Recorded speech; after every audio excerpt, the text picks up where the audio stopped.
Hello, everyone, and welcome to our Vampire the Masquerade 5th Edition Chronicle, Vancouver by Night, Delve into Darkness. As a warning, this is a mature game and it explores some dark and troubling themes.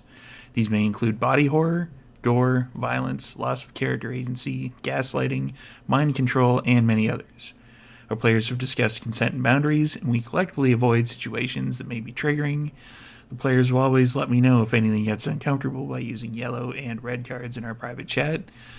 If you as a viewer ever feel uncomfortable or triggered, please pause and step away. Our streams are going to be available on YouTube after the game. So you can always come back to an episode if you feel ready. Or you can skip ahead to the next episode and just proceed on from there. So, first of all, I'd like to thank our sponsor, Mikhail Artoria of Artoria Designs, who creates these beautiful dice boxes. Please visit him on Instagram, and I will throw the link in the chat. These are super awesome dice boxes. You can fit the entire run of all the vampire dice you need on the bottom. And Martlet Games. Martlet Games is a collective of TTRPG veterans ready to work for you. From actual play production to tabletop game development, they're a one-stop shop for all of your creative needs. Investing in the World of Darkness streaming community helps keep channels like this one online and thriving, and they greatly appreciate any love you can share with them on their Patreon or various media platforms. And Dogmite Games. Dogmite Games is the best gaming company you've never heard of. They combine craftsmanship with artistry to create truly unique pieces of functional art for your game. From dice boxes and rolling trays to fully sculpted Valhalla screens for GMs, each piece is created on site in their workshop in Michigan by a devoted team of craftsmen. And I've got the Gangrel one, because Gangrel is the best clan. I mean, they might taste the best. I mean, I said what I said. Get over it. Kind of gamey. I mean, you're probably not wrong. Most of them are pretty stringy, too. Yeah. Old jerky. In more ways than one. Okay. So, let me introduce our vampires. No, it's this way. Yeah, let's start with Joanna. Hello, my name is Joanna. My pronouns are she, her, and I will be playing Abigail for you this evening, the techie Tremere, also she, her.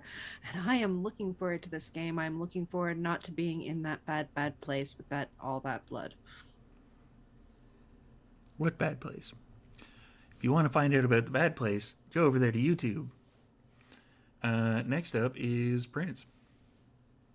Hello, everyone. I'm Prince, also known as Doubles and Dice around the internet, and I will be playing Ja Kato, the Banu Hakim Seneschal.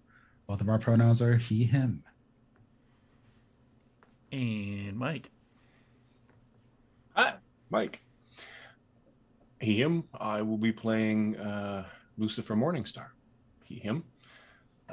Also potentially Mordecai Strickland. Also he, him. I don't make the rules. This was what happened. I'm the devil. I become the devil. It's fine.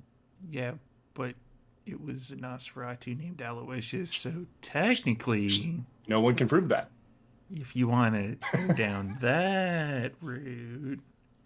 Also And Aloysius. I have many personalities now. Sarah. Hello, my name is Sara. I'll be playing Prince Jude Duncan of Clan Tremere, she, her for the both of us. And yeah, I'm interested to see what Cassius has to say. That's what I'm waiting for.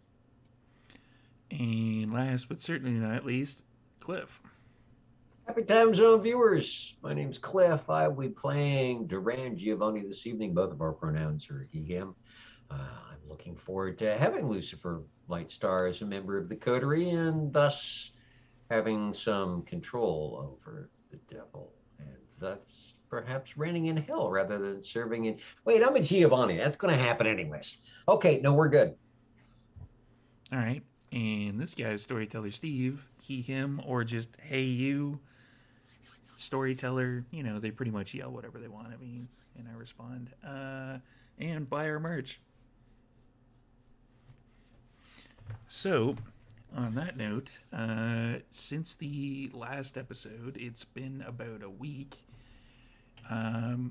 Stuff is pretty much proceeded apace, as per usual, showing up to Elysium. The odd party here and there thrown by Toreador.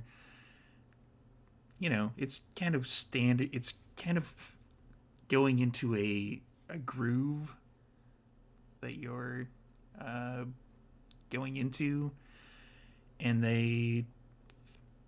about a week later, Cassius calls Prince Jude and says that some of the investigation into that particular art house is over, and I would like to discuss it with your council.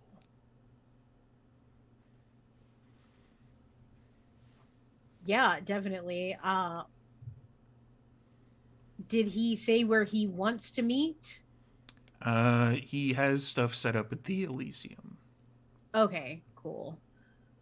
So I think as soon as Jude would get like the notification or the phone call from Cassius that the investigation is concluded and it's time to meet, she would immediately text the group chat for the coterie and just say Cassius has got the info, investigation concluded, we're meeting up at Elysium.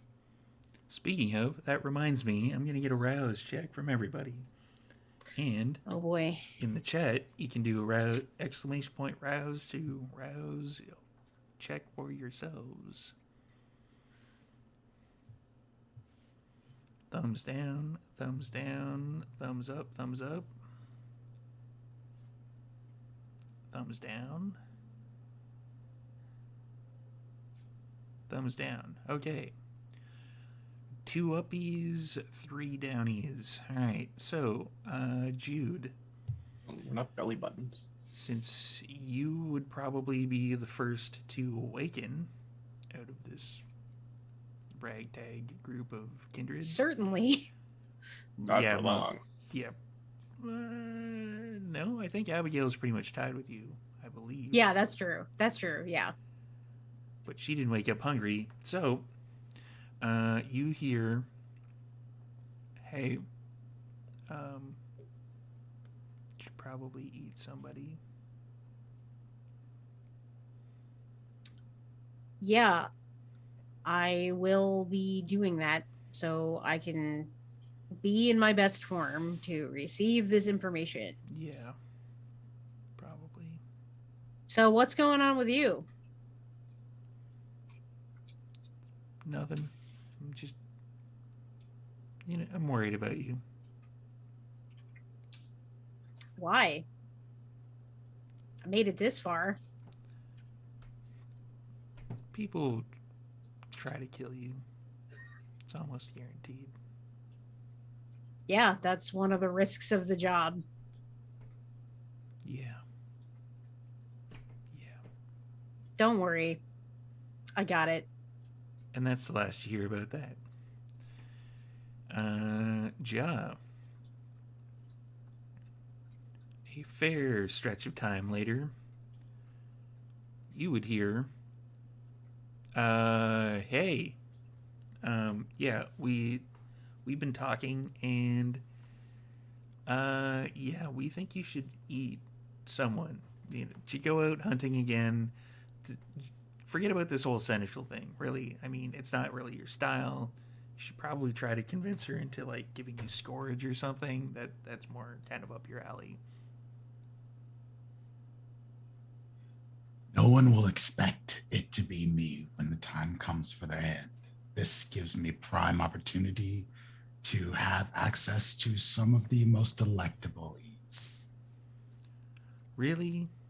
And if someone was to join your council, whatever you want to call yourselves, We're more of there'd an probably be autonomous someone collective. who is smarter than you to lead it, the next one that I get to join. Really? I mean, come on, man. Like, that's just insulting. Why you gotta be like that? That's just rude. You're the part of me that I hate. That's the last you hear about that. And Mordecai, you would hear Mordecai. Neff, do we have to do this now? I just got up. We always have to do this when you get up. That's part of the arrangement. Well, if you come to visit, Hmm. I can show you all of my favorite hunting spots. I was going to say that. Sorry, dude. I can show you the world. Zip it. So when are you coming? Yeah, I've got other things to take care of. Well, then why are you bothering me with such minor details as making sure I top up for the evening? Well, one has to take care of one's child, or no? You haven't taken care of me in decades, Neff. Especially the ones that seem to think that they're off the leash. I've been off the leash since I have my own dojo in the city, Neff. You know that. If you want to believe that, that's fine. That's how the clan works. Is it? You know I love you, Neff. I do. But I have shit to do, so I'm just going to go downstairs and top up myself. That was the last you heard about it. You're pretty much talking to yourself at this point. Not that talking to your beast necessarily isn't talking to yourself, really. So, upon getting everyone awakening and receiving the text from Jude to the group chat, what is everyone doing? Let's start with the next person to wake up, Abigail. So Abigail actually woke up, and before she gets this text from Jude, she's actually like having a little quick meetup with Cody, because she's been training Cody over the past week. And she's actually telling Cody, now, so, you know, when people like, you remember Mordecai, right? Remember when he came to the bar, and remember when he did this, they call it, whatever. You can fight that. You can fight that, but you need to learn, because otherwise, what use are you in front of the bar when you have all these kindred who can do that to you? If you're going to be an enforcer, you need to enforce. I mean, in general, the people that come into the bar don't have, like, massive powers like that. But you need to be prepared. You never know when one can come in and will just pass by because you can't counteract their powers. So here's the lesson. And then Abigail gives Cody the kind of rundown, like just on a really quick sheet of paper, almost mathematical, of how this is done, and hands it to Cody and says, and give my best to the Baron. Cody is going to spend the rest of the evening very confused. Probably. So now is the point where you would probably check your phone and get the text from Jude. What do you do about that? Send a message back saying, on my way, and heading over to Elysium. And Abigail, that massive high humanity go-getter, is able to go out, train Cody a little bit, and then everybody else is going to wake up. Because, you know... I'm not a high humanity go-getter. I just haven't lost any yet. Technically, it's go-getting if you haven't, like, gone in the opposite direction to bottom out your humanity. Yeah, there's that. So, of the humanity that's left, I believe everybody's pretty much at 4, I want to say. 3, 5, 5. Okay, 5. It's just Mordecai that's at 4. Right, got it. Duran, you're up. I'll get there eventually. I'm picky about what I trade my humanity in for now. Somewhat. Duran's a little, at 4. Perhaps. I'm at 5. 5? I'm at 5. I thought you were Damn, at 4. Skippy. I don't Yeah. look quite like a corpse yet. Getting close, though. In general, everybody starts at 7. So Come down where the water's warmer. Yeah, I 'Cause know it's it's closer to comfier hell. down there. I love that little tuck in there from the prince. So yeah, get up. Check the business stuff. I would have been. The Haven would be much more ghostily inhabited of late. yeah. Yeah, between some of the fetters that I found and some of the rituals that I've got, there would be a lot more spirits hanging out. The former uncle of yours, that is now no longer an uncle, Mm-hmm. they've generally been kind of sequestered off into their own area, making calls and such, trying to organize things a little bit more into your direction, presenting themselves over the phone as like an assistant to Duran Giovanni due to the fact that et cetera, blah, blah, blah. We have to make sure that all this stays within the family. There's Yes. many, many, many conversations that are along those lines. And there are also a few extra ghost-ish things from the things that you managed to get from his body. Like I believe there was a ring and there was like a tie clip as well. Yes. Just a few other ghosts that are hanging around Shay Giovanni at this particular Yes, it's starting to juncture. feel like home finally again. There are spirits about Starting to feel like a mausoleum.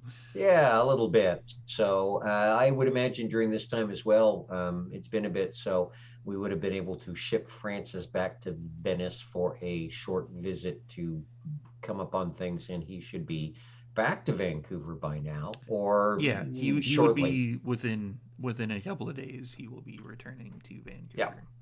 Yeah. So yeah, making sure business is going as per normal, and then getting the text from Prince Jude, and oh, okay, fantastico. We will do this. So grab a coat and a hat, and head towards Elysium. All right. Ja, you would be the next one to awaken.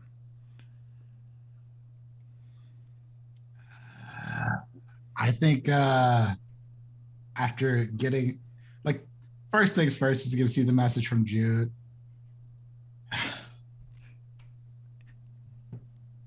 And you see the dot light up because Jaws types in, "Do I have to? Am I supposed to care about other people? Why am I doing?"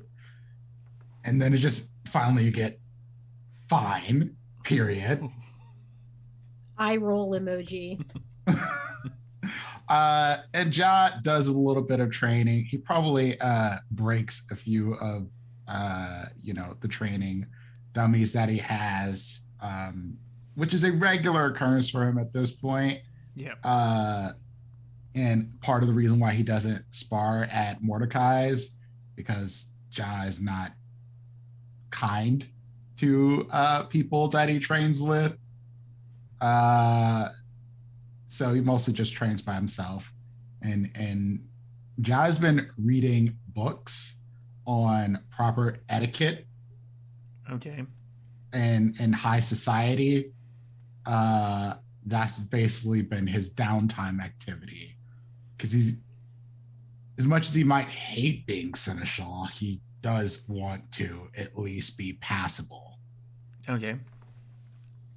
He is definitely looking for a C- in this class. C's get degrees.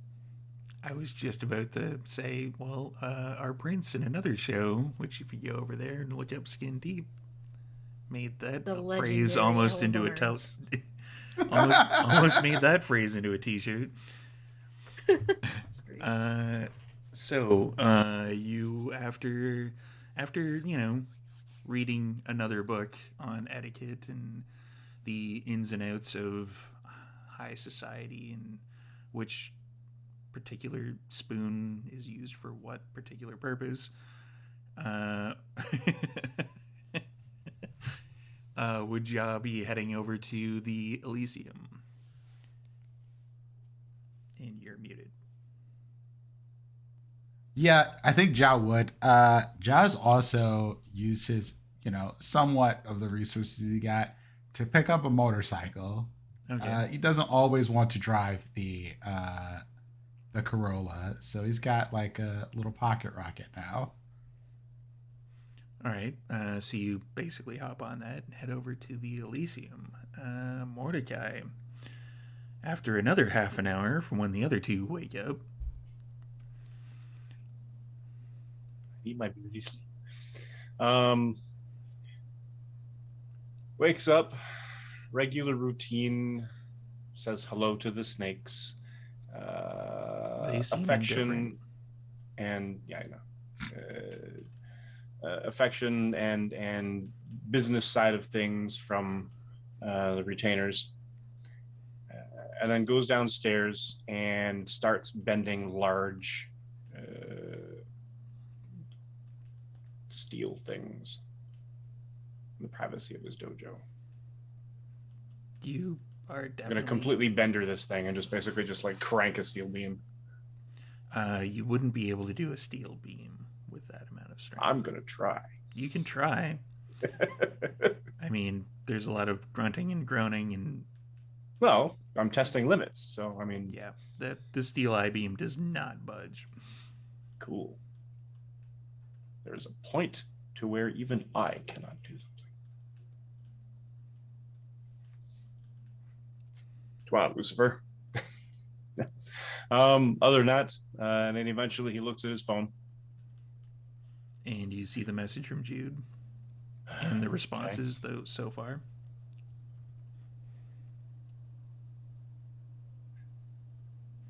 All right. And my response is a GIF of the 3 dots. Wow. Petty. Wow. And then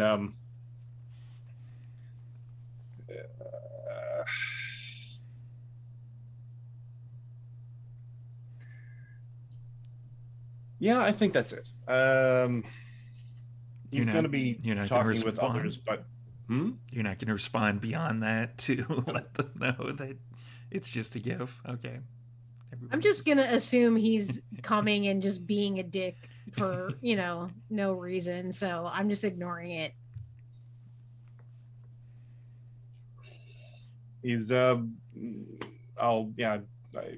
did the downtime stuff, so that's all talking and schmoozing and whatever, and we don't need to go through all that stuff because they're all Indeed just it is. downstairs anyways. It's fine. Other than that, I will show up. Okay. So let's hit a little bit of fast forward here, get everybody to the Elysium.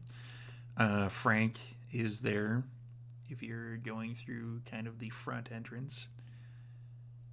For anybody who is going through the front entrance, they're greeted by Frank, the pile of clothing / Nosferatu. Who would be going through the front? Anyone? Oh. Sure. I was wondering before Jude arrives to Elysium, would it be realistic or acceptable for her to have sent Gretchen out to get a vessel or a mortal for her to just take back behind the chantry, kick the shit out of them, and then feed? Yeah. Let's drop everybody who is taking the time to feed between the Elysium, or betwixt when you wake up and the Elysium. I'm just scared now because of the other session. I'm like, I don't even want to be at 2. So, That's fair. cool. I think Jude's going in the front. Okay. Yeah. You would get greeted by Frank. Oh, hey, Frank. I wanted to ask, like, can I get you like a varsity jacket, a camisole, some leggings for your, you know, your whole thing here? Like, would that be something that you would want? And the arms kind of stick out on either side of the thing and kind of like pull the clothing closer in together, kind of like melding it up. And he's like, "No, no, I'm good. Everything I got here has been specifically chosen." Oh yeah, yeah. I should have figured. Hmm. Well, if you ever need any additions, just let me know. Yeah, I'm good. How are Thanks, you? Frank. How are you this evening, Prince Jude? Oh, I'm sorry about that. Jeez Louise. Jude shows up. Sirens go off. What the hell? Sirens go off immediately. Um, yeah, I'm doing just fine. Ready to get some info. See Cassius. So Yeah, he's been down there for a while. yeah. And you, Frank? How's it going? Eh, same old. I guess. Like, I don't know. I show up, stand here, let some Toreador pooftas in. Yeah, just Yeah, I hear ya. I hear ya. Same shit, different day. Night. night. Yeah. Yeah. And Jude will say her farewell to Frank and uh go to wherever Cassius is, the one of the basement places, Yeah. I'm assuming. It'd be the sub basement, and it is there's kind of like meeting rooms for each of the clans that are kind of set aside. They don't have the clan like any symbology on it, just in case prying eyes and such like that. But it's just like you would know the Tremere one would be number 5 is the meeting room for the Tremere. Got it. And who else would be entering in through the front door? Abigail, I think, would be entering through the front because I don't think she'd have any reason to go through the back. Okay. But once she passes Frank, I think she's going to turn on Sense the Unseen just so that she can make sure that, like, I know it's a power, but it's one of those, I think it's acceptable at Elysium to make sure that you're not being watched kind of thing. And there's our first roll of the evening. All right, It'd so be a wits and aspects. yep. Witty specs.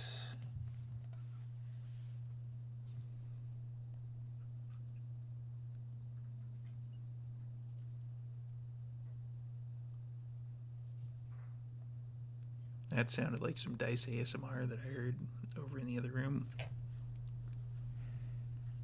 Yeah, that was crap. 3 successes.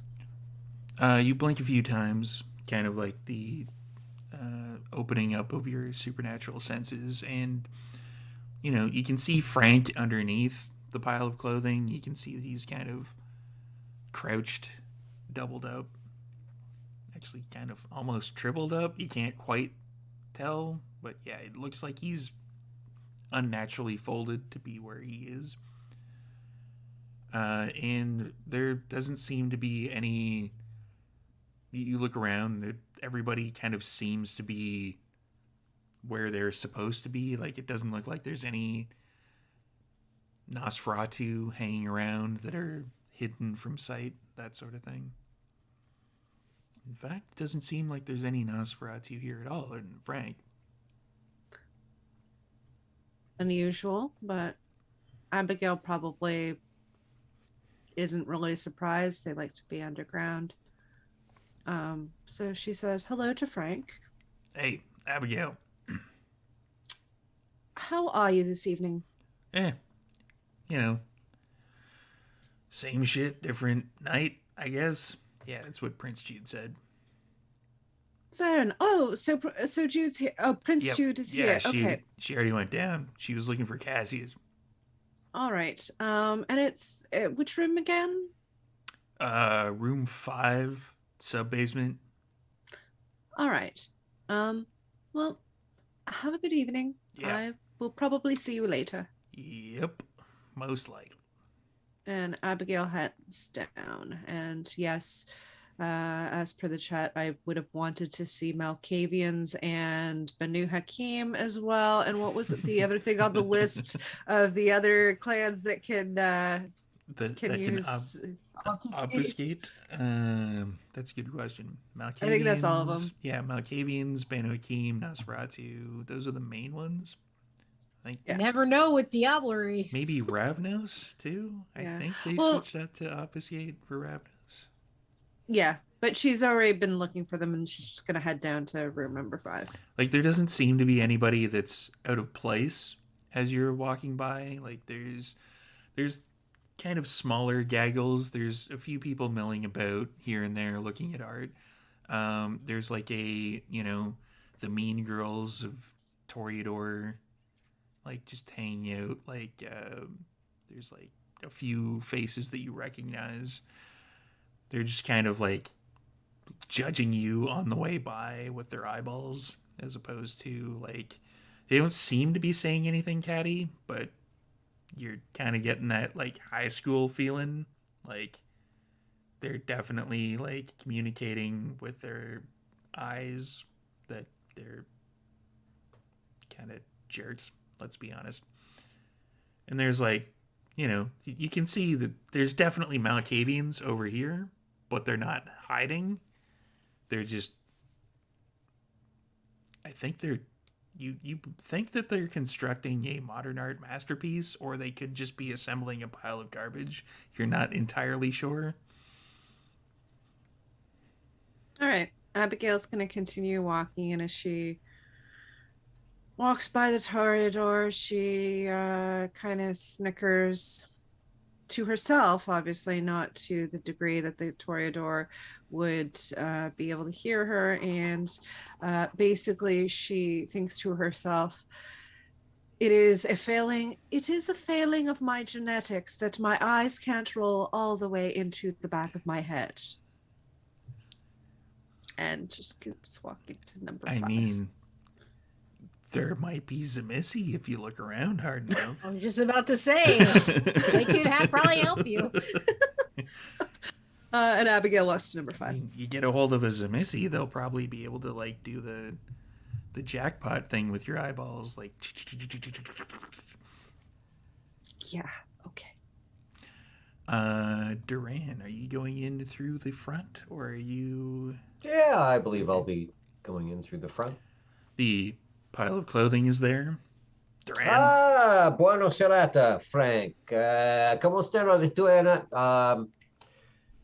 What is the good word? That's it. Boxcar. An interesting word. Do you use it nightly? No. You just have that tucked away just in case. Well, yeah, you asked what the interesting word was. I find that to be a fascinating word. Smart man, Frank. Very smart. I have my moments. The princess here in residence, so to speak. Yeah, she went down looking for Cassius. Ah, bueno. So I will go down looking for her, looking for Cassius. Which would be in what direction? I'm thinking down. Yeah, sub-basement, room 5. Bueno, grazie. Have yourself a wonderful evening, Signor Frank. You too. And then we'll head downstairs, nodding at people as I go. You nod at the Toreador. They do not nod back. Yeah, I figured. I've heard. The Malkavians almost make it comically ridiculous how they bow entirely at the waist until one falls over and face plants. But their arms are still the exact same position and they maintain kind of the triangle of their waist being bent over. Yeah, it's ridiculous. Malkavians are weird. And there is one person that kind of catches your eye in specific. There's a large kind of artistic piece. Kind of looks like wailing wraiths, wailing ghosts. It's like gray and black. There's mixture patterns, and there's somebody who's paying very close attention to it. Like not Toreador close attention to it, but they're definitely like they're observing it, and it is a tall, slender woman with black hair that's kind of parted on the one side. She's wearing like a blouse and a skirt, like a gray squirt. No, not a squirt. A gray skirt, and it's she's stylish, but not like super next season type stylish. Okay, just kind of like drift over in that direction. Stop just to the side, to her left, and just back a little bit. That is an interesting topic of reference for this particular artist. Yes, it is. Do you have an interest in art or an interest in the? Some would say both. Ah, bueno. I know this wonderful little art studio not far from here that had fallen on rough times, but has since been, one could say, cleaned up and rejuvenated a little bit. They are excellent at finding such rare items as this. It's part of the reason why I'm here. Oh, do tell. My curiosity is piqued. She turns to you, and she has like kind of really thin glasses on. She kind of props them down to her nose, and she goes, Francesca Milner. Ah, You bueno. are Mr. Duran Giovanni. Giovanni. See, that would be my name. Which is good because I'm the one in possession of it. If someone else owned it, I would have words. I'd rather not get into anything with regards to any fey creatures while I'm here, if it's all the same to everyone else. Okay. I can likely guarantee that. But this is Vancouver and strange things do happen. So what brings you to Vancouver, Senora Milner? Your art gallery. I'm here. You contacted the family. Oh, see. They sent me, and I've been working with Cassius. Ah, bueno. And digging up the interesting things that were happening in the basement. Yes, I'm going to be joining in on that particular meeting. Ah, I look forward to being educated. And she turns back to the painting. Well, I shall see you downstairs, Senora Milner. Indeed. And then I will head downstairs. And John Mordecai, how are you entering the building? Through the parking or through the front door? Jai's definitely coming through parking. Jai's probably the type to check the security on this place regularly. So, Okay. if Jai feels like he could potentially climb a wall and go into a window and no one catches him, he'll do that just to test it. That particular building, it would be kind of hard to do. There's on the main streets that are kind of going in one direction or in one way or in one direction or another on either side of the art gallery. There's kind of lights because they usually have like regular art pieces that are on the outside that have to be lit up, so they light up those particular sides of the building fairly frequently. So it'd be kind of hard to like sneak into a window in that particular building. Oh, then Jai would just do it dressed as like Batman or some shit. Give me That way, if someone takes a picture, it's just like you just see the Caped Crusader just Yeah. on the side of a building. And then people would be like, man, they must be doing like some kind of a comic art thing or something for the. I Jude don't know, will lend whatever. Jaw some of her black eyeshadow. You know what it's for if he asks. Are you wanting to do that this particular evening? Nah. Okay. Because I was going to make you roll Dex and Stealth. Well, yeah, the stealth part for sure. I can climb the building because I Yeah. have the ability to just do that. But no, this night he'll just come in through the garage and drive the Ducati in, park it. If Mordecai's already here, he's going to park it incredibly close to Mordecai's car. If Mordecai's not here, he's going to park wherever Mordecai parked last. Okay. Yeah, it's really hard to park Ducati across 3 parking spaces like you would have been able to your car, but Sure. yeah, you might be able to do it. But Mordecai is not here yet, so you would be parking. You'd be parking where Mordecai traditionally would have had the limo be parked. I was hoping that he had like reserved for Mordecai. He does not.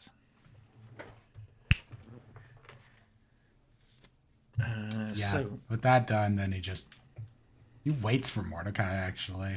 okay. About a half an hour later, Mordecai's limo would come rolling up.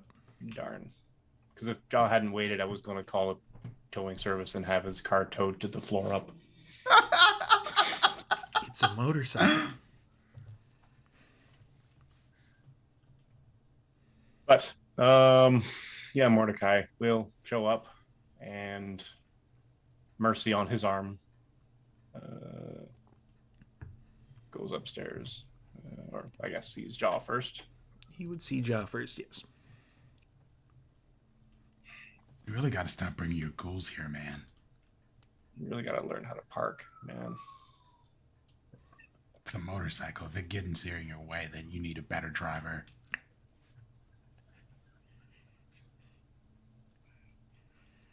The shade. Careful who you show so much tongue to. It's Lucifer Morningstar now. Oh, Lord. You really gonna do this? Not really, no, but I'm gonna milk it for as long as it's funny. How goes the evening? I imagine with fuckery and some shit that we don't want to talk about, but we have to. And we have to deal with Cassius tonight, which is kind of why I waited for you. Because maybe you'll do your thing where you walk in there and you make all the eyes go on you. So maybe I don't have to roll my eyes at him. This is definitely not a stealth mission that you're not going to just hide in the background and do your usual thing. You want me to deliberately draw attention to myself. I mean, you probably are going to do it anyway. I mean, I'm not a trained monkey. I don't do it on command. And I'm actually quite a shy person. So, I mean, it's a bit of an effort to kind of steel myself up to I don't need to roll a wits and insight to know that's bullshit. And look at you breaking the fourth wall. There's another wall here. What? No. Worry not. We seem to work well that way. So yeah. Well, how we'll are you see. feeling after drinking that concoction? The best I can recall is that it kind of tasted like not a Bellini. Bellinis are cold. What's the other one? That melange of the wine and some kind of spritzer and some kind of other alcohol that frat people would bring to a A party. wine cooler? John gives you the most blank look when you say this. He has no idea what you're talking Sort of about. a dilute mix of a dozen different things. Didn't really taste a lot of anything, really. Which is actually quite disappointing. So no weird after effects then. No third eye, no extra arms growing out of the back of my head that I know of. Okay.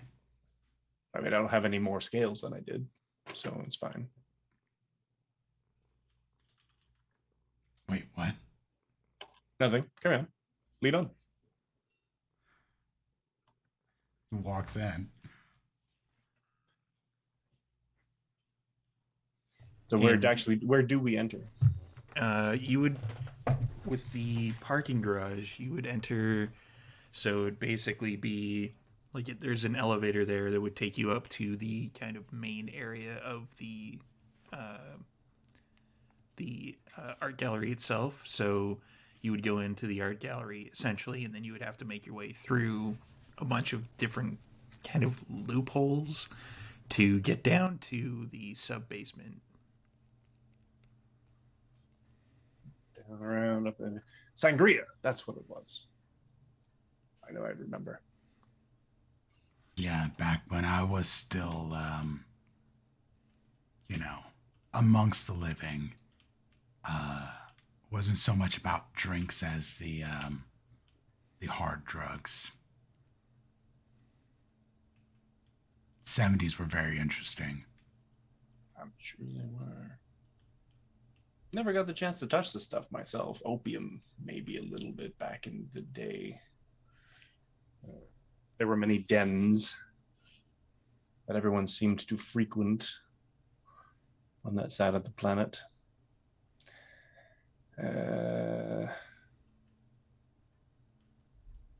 I've killed a few people in those.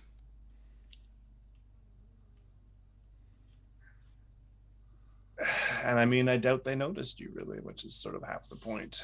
And the English really took to them when they were over in they're doing their colonial thing. So it took some doing, but yeah. What was I going to ask you now? There was a thing.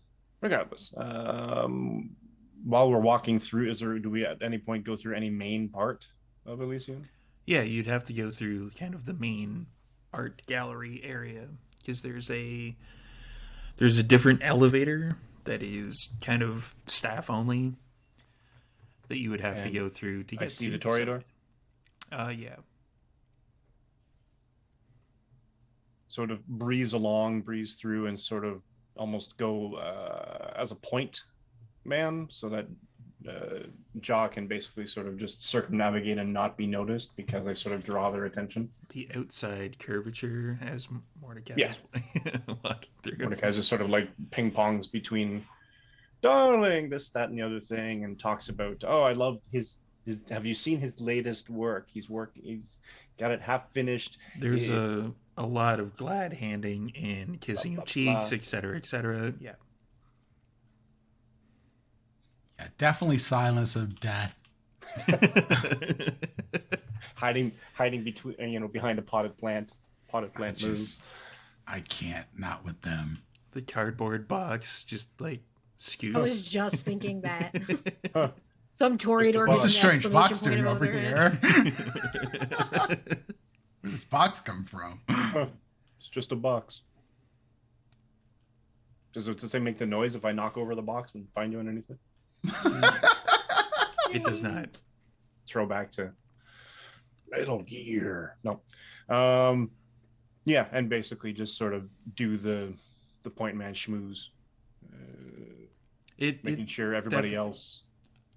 It definitely keeps the attention off of Jaw, which I believe was the plan. I didn't even use a discipline. I'm gonna let you discipline in Elysium. Me. Wow. The only two power disciplines I have are like Masquerade Breachy. So You're only saying that. Like, 'cause does it's mine true. even count? Because I'm like, I always have Silence of Death on. Yeah, you're just really quiet all the time. It's that rule that, like, yeah, you can't use disciplines of Elysium, or you could and then just don't get caught. Technically, that's up to the What am I going to do? prince. Strip status from myself? Right? I control the Anyway, Technically, that's up to the prince. If the prince Yeah. wants Elysium to have powers in it, that's up to the prince. It's just, the whole Masquerade breachy thing. that too. All right, we'll make our way down. Okay. Is everyone going directly to the room 5, or are you stopping off at like kind of the one that's sequestered off for like the prince for like council, etc., etc.? I think Jude is like stopping in that one because she's hoping that the coterie can get together like briefly before they have their Okay. meeting with Cassius just to talk a little bit. So Jude's gonna be in that area.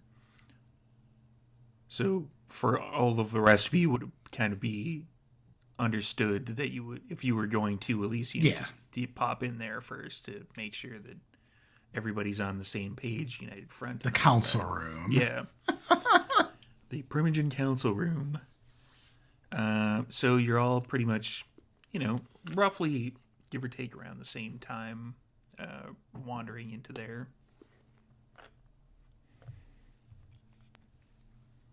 Good evening, friends. Hello. Bueno serata. And how is the Sundown Appreciation League and Book Club this evening? Oh, have you read that new? What was the book that you said should be on the list? Because I read that one and it was very good, Duran. It was a very good recommendation. I have completely forgotten what it was that I recommended. I shall have to watch the YouTubes and check it. Oh, absolutely. There was no YouTubes out of character. And Jude, how are you this evening? Oh, my prince, how are you this evening? Yeah, I'm doing well. I feel like this is the most time we've all spent apart for like a long time. Kind of missed you guys. Well, I'm sure you kept busy. I've Oh been yeah. babysitting, so to speak. So I've been a Oh, little how's he busy doing, myself. by the way? He's doing better. He's not. I just don't know why you would put him at the front of a club when somebody's powers like Mordecai. He can't defeat that. They'll just breeze past him and not pay cover. Like what is even the point of having him in front of a club as a bouncer? Yeah. Oh, and speaking Cannon of, fodder. I did talk to Baron Vincent a little bit. And he said the reason why he didn't show up at Elysium is that he just thought it wouldn't look good since I was making this big bid, and he thought that maybe having a Anarch Baron hanging around at that time and to be seen conversing would not be a good idea at that point. So Right. That makes sense. I get it. Mm-hmm.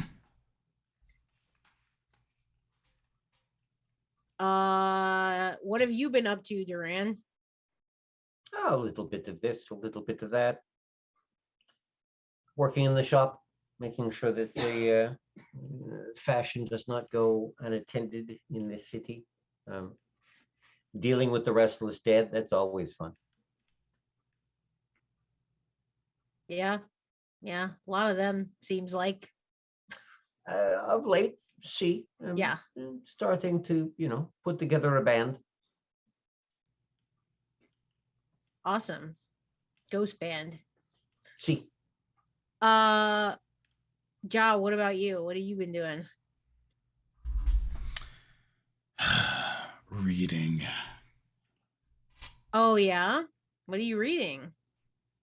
I'm learning about high society and proper etiquette. How to win friends and influence people. That book actually kind of sucked. It does. Yeah, but that's cool. Not really.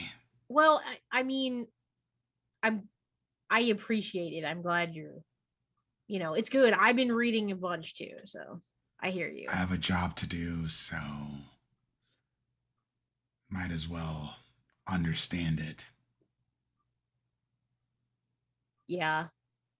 I do keep like picking up those sorts of books though in that realm of learning etiquette in high society, and I'm really tired of these dudes telling me what to do. Like I just get tired. It's like, ugh, another dude telling me what to do. No, thank you. I mean, my entire Kendrick life has been female vampires telling me what to do, also kicking my ass. So, Yeah, I guess it just depends. yeah, it does, Uh, but I get it. um, cool. Mordecai and Jude uh fishes in her pocket for a second and walks over to him and hands him one of the principal vitae infusions, and she's like, I know it can't really make up for what happened exactly, but at least you'll have this on hand for now. I mean, thank you, but I mean, that wasn't necessary. I know, but I mean, I hope you understand that I put out my arm because we didn't know the extent of what we were looking at. If we had known before, I wouldn't have bothered stopping you, and I would have just allowed you to do your thing. But the last thing we need is to have you getting incapacitated because someone's poisoned the well. yeah, yeah. Um, I guess it's just one of those in case of emergency things, and she holds up a second one. And I got one for me too. So You should have like 6 of those in your gullet and just leave them there. yeah, yeah. I've been trying to like mess with the formula and have it like work in different ways. So I'm seeing what I can do with it. Cool. Does this one Yeah. like let me climb walls and stuff? Nah, it's still just the standard issue That infusion works for me. now. It was helpful last time I used one. Yeah. Cool. Much appreciated. Cool. Of course. Um Well, anything we need to touch on before we meet up with Cassius here? Do we I'm have to kill assuming him? he's got the info we need. I'd So, prefer not. Do we have to kill him after we get the info? listen, there the any The moment reason operative to? term there is have to. I don't think that we have to, but would we like to? Would it be advantageous to the city? okay, we're not To entertaining this idea. Shut it down. I understand, but no. It's you may not Information like him. extraction is one of my expertises. You may I'm not just saying. like him, but the information that he is providing based on the investigation that he did, it's the type of investigation that not a lot of people in the city can do correctly. So I don't know what the results are, but I'm pretty sure that we wouldn't have gotten to them anywhere else, really. What if the information is bad? Well, Theoretically. then, if it's bad, then we all go to Surrey and sit down and have a bit of a beer with the Baron and just, chill and hang out, as they say. I mean, okay, not with it doesn't have to be with the Baron jar. Just if it's bad information, we just ignore it and do something else. And yeah. Fine. So Cassius is okay to stay Yes. because, as William Morris said, have nothing in your house that you do not know to be beautiful, or do not know to be useful, or believe to be beautiful. As he is useful, he can stay. Isn't that like Exactly. Mary Kondo? See, wasn't that person on TV that was like, throw away all your books? It doesn't bring you joy. It Cassius doesn't doesn't bring bring me us joy. joy. So we got Cassius You have to doesn't hold on to bring it me first. You have to joy. look at it and hold on to it. Do you bring me joy? No. Throw 'em away. I mean, he brought me joy when he played D&D. I can tell you that much. This is not where I thought this session was going to be going as Oh a my storyteller. God, it's killing me right now. I mean, we could toss him out of Vancouver. We don't have to end him. You know what? Clothing's Why? pretty far now, actually. I And then ask you for can your have temporary a restraint. pet gargoyle. It'll be yours. Brutus is cute. See? Everyone's happy. We obviously have different definitions of the term cute. We Do will you take know it if you a night at a time. A night at a time. If you squash Fine. him behind his wings, he like taps his foot like this, like a little puppy. Yes, He's they were so still cute. fixing the marble plating on the floor from the last time you did that. I have no desire to scratch a It gargoyle took you behind that the wing. long. You know, he's cute, but when you think about how he came into being, it's extremely disturbing. Oh, it's disturbing, and I don't condone it necessarily, but Now, he's how here do they now, and come I into don't want to being? destroy What is him. this disturbing? Oh, we System. don't need to talk about that. Oh, sure Well, we do. You brought it up. I'm just curious that And how as- would it be something? Now you're squishy, but how would it be something that you'd find disturbing, considering the As fact that the we, head you know, harpy, and as a member of the Council of Jude, as it were, it behooves all of us to know all of the kindred in the city, what their status is, and their sires, perhaps, and definitely having a good knowledge of who's connected to whom. Storyteller.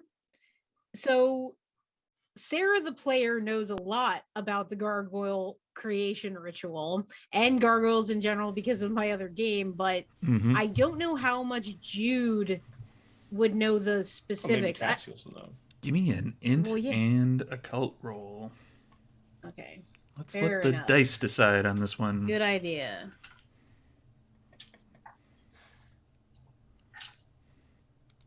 Messy crit. Messy crit. Oh, stop. So mean. Dun, dun, dun.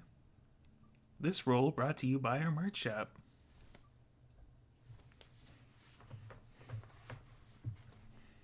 One second. Alrighty. Okay. That is going to be 7 for me. Yeah, you would know. So Jude like kind of, she sort of like withdraws into herself in a second. Is like, do you really want to know? I'll tell you how they're made. Okay, cool. So basically you take either a combination of either a Nosferatu, Zemitzi, or a Gangrel in one of those combinations, and you hack them apart and dismember them, and you sew them up in a sack, and they gestate. The parts of those two kindred gestate, and then they emerge a fully subjugated being toward whoever performed the creation ritual. A lot of blood, a lot of time, a lot of pain for the gargoyle being created, and of course the loss of life of minimum 2 kindred, and then the different combinations produce different types of gargoyles.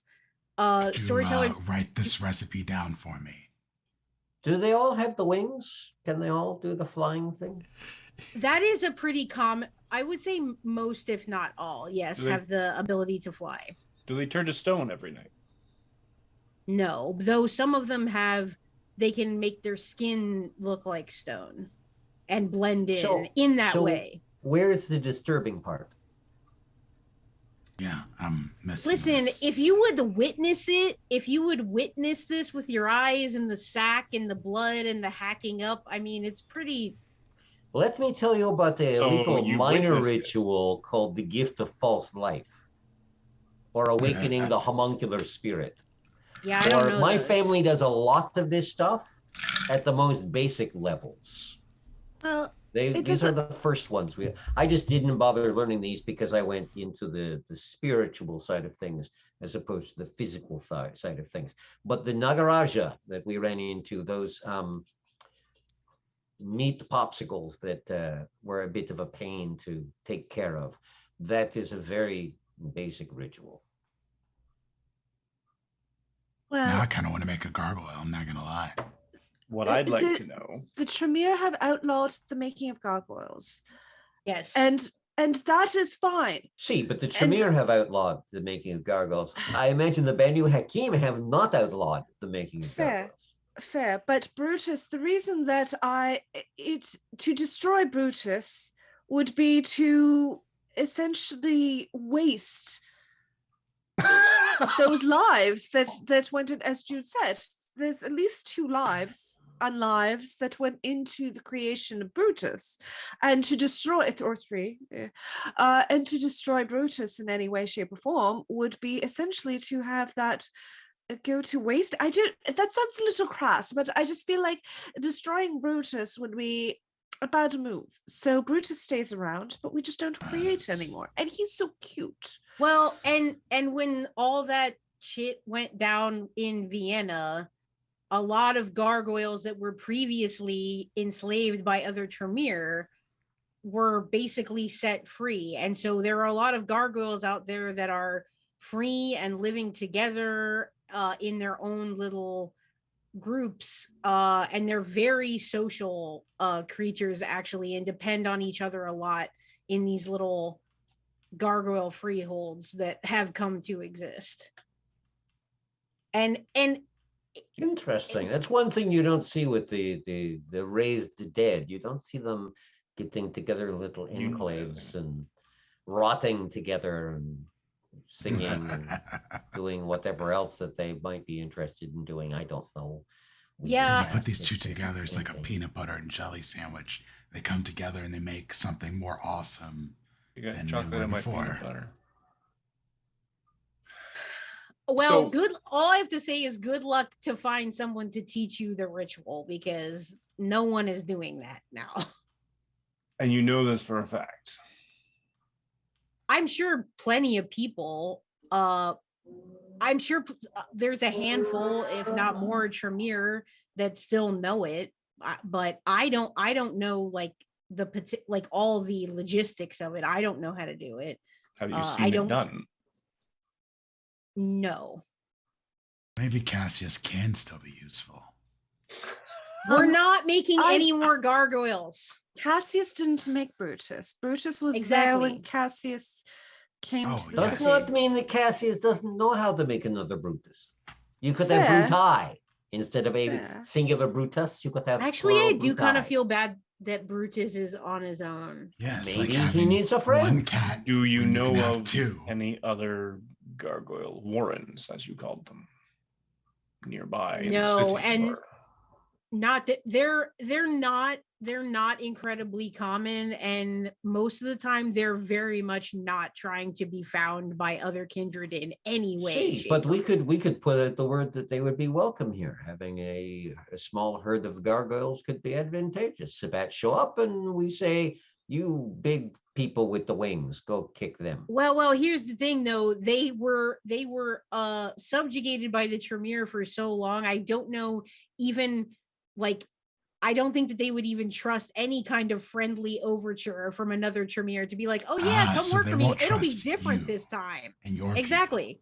Got No, it. they wouldn't. So your seneschal, Understandably so. Senor Cato, the seneschal, can be the one to extend the invitation. I am a shrewd negotiator. I mean, who best to deal with somebody who does not trust the Tremere than a Banu Hakim? All things considered. I mean, there's a line, really. Is there? There's a number There's of clans always that a have line. less than who's- favorable opinions on the Who's Tremere. who's putting these lines down? I mean, Well, Brutus We're is trying to not do on his better since own. Vienna. We're trying to do better and Vienna be was better. what, 3 years ago? Ish. A little longer, yeah. Well, was congratulations when? for taking a step forward, I guess. every journey begins with a single step. You can Oh, be a come little now. better today than yesterday. A handful of years is The still a sun will come handful of up years. tomorrow. Bet your bottom Okay, Oh, come dollar. now. that I don't need to. Every clan has something bad that they've done or things that they continue to Well, do. I I mean, disagree. the Hakata enslave Whoa, spirits whoa, and whoa, rays. whoa, whoa, whoa! How did we come up in this conversation? We're discussing purely How is that- Camarilla clans. We do not I That's right. enslave understand. I anyone. agree, Duran. We have a discussion with people and make them a deal. And We're all monsters, often- okay? So Well, I'm trying to see. be I'm trying Oh, to you finally admit it. Oh, we are growing today. We are all big monsters, but step. we at least try not to behave like monsters and try not to let the monster become us. Something, No, something. we have to Nietzsche, be something, the something. best monster. We have to be the apex predator so the other monsters don't get us. That's how it works. You don't necessarily have to become a monster in order to fight a monster. It helps. Why throw away a tool when it's mean, done it We were broken? does. just Enemy arguing and the all fact that that you were jazz. literally combining 3 monsters into one in order to be a more effective something. I mean, what exactly We were they don't do for? that anymore. Apparently, in order to be cuter, though I don't know I- how that works. Brutus Beauty is is the in the only eye of the gargoyle I've beholder. met. Brutus is the only gargoyle I've met. Same. And honestly, I miss having. You realize that other than there are certain clans, but most clans, animals just don't like us because after we've been turned into what we are. Brutus is like a cute puppy that still actually will go And is near able me. to tear your arm off or Well, rip your yes. face off at any Much moment. This like little a asshole dog. follows me everywhere. See, Uh, I have a cat. Yeah, there are Yes. days that but that's being a cat. And Jude sort of like is just taking this all in and looks pensive for a moment and is like, well, and if I recall correctly, gargoyles can embrace and then they make another gargoyle. The other thing that I would like to point out is that in one and the same breath, you mentioned taking 3 people and mashing them together in a very painful way, and he's cute and acts like a puppy. And you're giving me a hard We're all time for the walking Hakata contradictions. subjugating not the the ones- dead. I'm not the one who made Brutus, right? Who did I'm make not- Brutus? See, I understand that. You just think he's a puppy. I didn't say he's a puppy. I'm saying that he's Like a puppy. similar. He's similar to an animal companion, except we, as kindred, for the most part, most of us cannot have animal companions because the animals do not go near us. See, so when they are made out of 2 or 3 people, they do not retain their intelligence, their free will. No. Their what makes them people. So how is not putting them down not a good thing? Wow, this has gotten so we're You know what? You know what? 2 lives Let's- were let's- irrevocably destroyed in creating Let's this. let's amalgam leave the of 3. gargoyles. Let's leave the gargoyles alone. No more Put a making pin in it. gargoyles. yeah, put a pin in it. No more making gargoyles. No more talking about gargoyles. And yes. What about that bec- awesome cartoon? Right? That's what I was wondering if they turned to stone. We could move them around the building. You realize It's that the Tremere made that cartoon, right? Did we? Y'all are Apparently. monsters. Apparently, the director was the Tremere. So the clan deliberately put out there, hey, this is what we've done. Propaganda. Look at our hilarious for all to see. Yes. Well, that's That's How how. do you how do you think? I mean, did not the Toreador do the same thing with Underworld? And did not the Did they? I think It was Toreador? it was either the Banu Hakim or it was either Banu Hakim or potentially the La Sombra who made Blade. So I mean, really, is it that far fetched? We've got our hands in everything, don't we? Certainly do. Well, with good reason. I mean, if you left the humans to run things, Precisely. there's a lot to doubt we'd have made it this far. And there's still questions about making it more than a few more years down the road. Right. Well, shall we go and talk to Cassius then? What is our game plan? Do we agree to anything Cassius says? Do we not agree? No. Oh, wait. Y'all weren't asking me. Oh, we were. I was asking you. I think it just depends. I'm assuming it's going to be mostly like a these are the results of the investigation, so it's going to be a lot of information sharing from him, and then I really can't even speculate what he would offer in terms of like what are we going to do about it or what's the next step. I really don't know what he's going to suggest. There's also one of mine that will be there as well, Francesca Milner. Oh, See. what's her deal?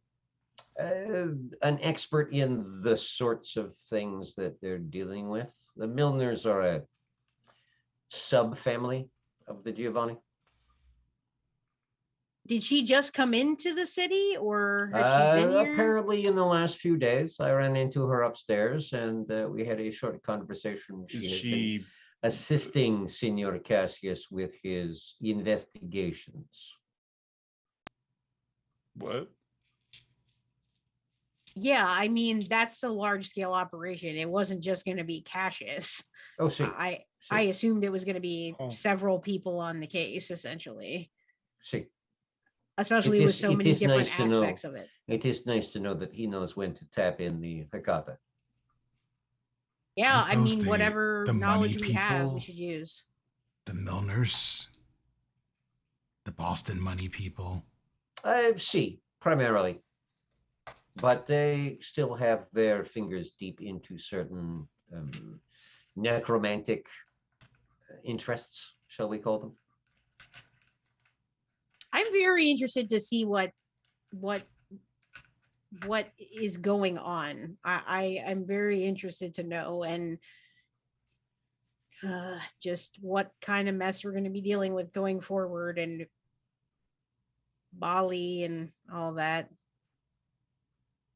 Well, yeah, I'm hoping. Fun. See, I'm hoping it was as they said. Oh, he woke up somewhere else. Excellent. Let him stay somewhere else.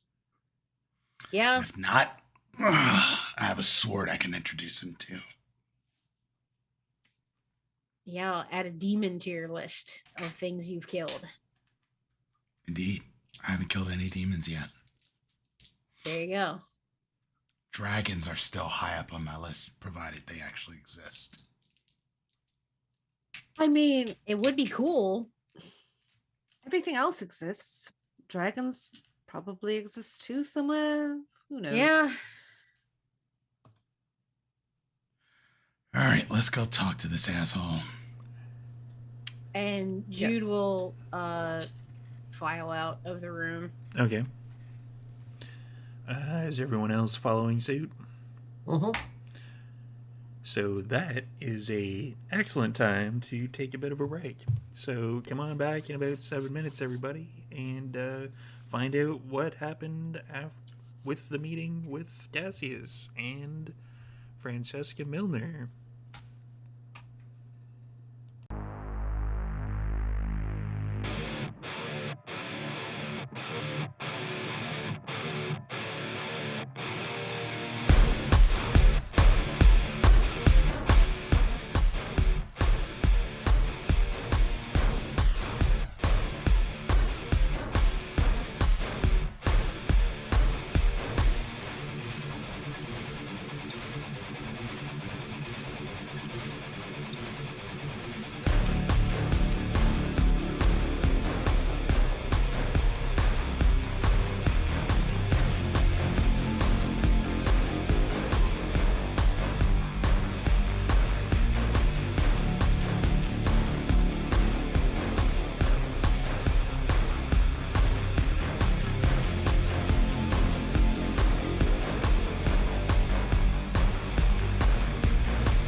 Welcome back, everyone.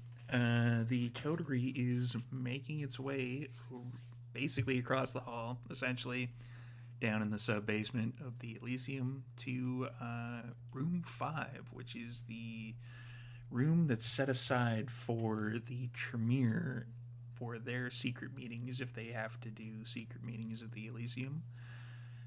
So I'm going to let Prince Jude take the, I guess, lead on knocking on the door and whatnot. Yeah, I mean, Jude knocks on the door to number 5. One of the Tremere ghouls that you would recognize from the Chantry opens it and it's like, "Oh, yes, Prince Jude is here," and you hear Cassius say, "Let them in." Thank you. And walks in. as you all walk in, it's kind of like a cross between a classroom and a like ancient occult type looking thing where there's like the long table that's made of wood that looks like it's well worn. It's got the high back wooden chairs. And on the far side, when you first walk in, Cassius and someone who is that Duran has met, but the rest of you have not, have their back turned, and there's like a whiteboard, and it's got like massive amounts of scribbling on it. And Mordecai, I am searching high, low, left, right, center for any and all runes, glowing sigils, any sort of anything, like right from the point where I started walking in the doorway. okay, give me a wits like- and occult. Anything that will stop or flare or present or something. You've not already gonna go crossed well. the threshold. And Mordecai explodes. He looked right at the rune. You have to have at least this much humanity to get through the door. Ugh. Yeah. 3 successes?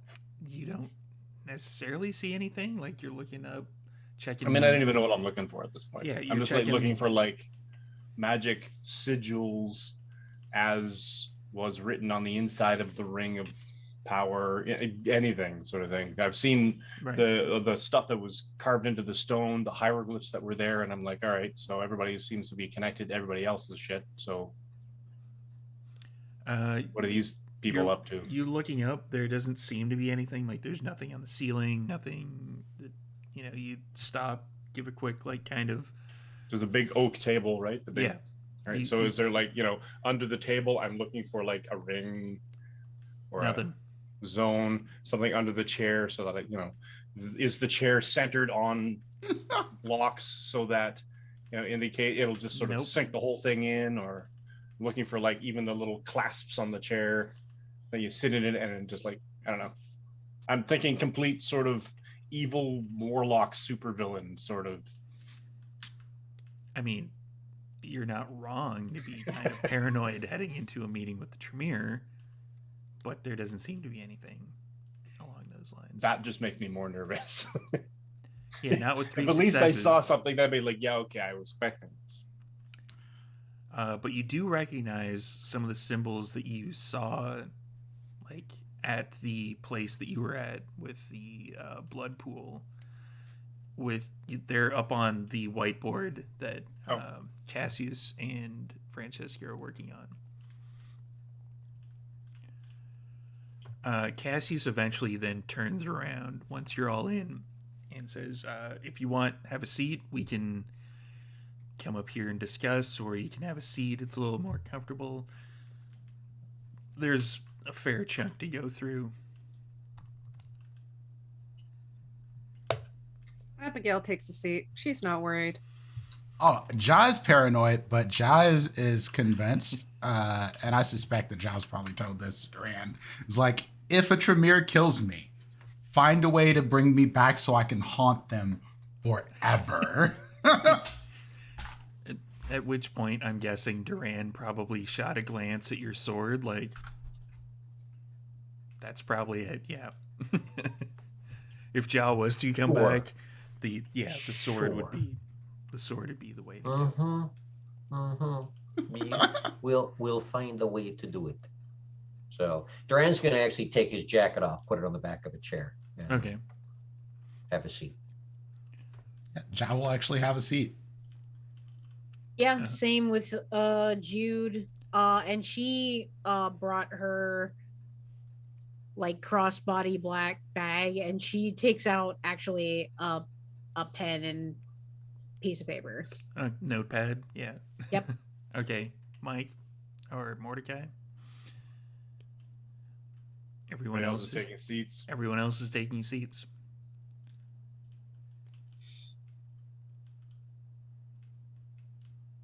No. Nope. Nope. Nope.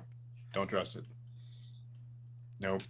And it turns into a transformer, eats Mordecai. Abigail turns around to Mordecai and looks up because she's already sitting down. So she looks up and says, "It's safe. Do you want my seat? It's already tested. You can sit in my seat and it won't do anything to you." Of course it won't. You're a Tremere. Oh, That's how they get you, Mordecai. Exactly. That. fine. You stay I'm okay standing standing. then. That's fine. It's not like my legs are going to get tired. How is Mordecai standing? Yeah, and where? So to Always just ask back, your players leading questions that make them more paranoid. Exactly. No. Why? I'm standing at the safe part now. Basically, still standing. Basically, where Abigail just talked to him. He's not anything. He's not convinced that the cushion isn't going to eat him or something on the chair. Are you touching the chair at all? Leaning on the table? Anything? You fucker. Damn it. This is why you never RP with your. It's terrible. He knows your triggers. Anyway,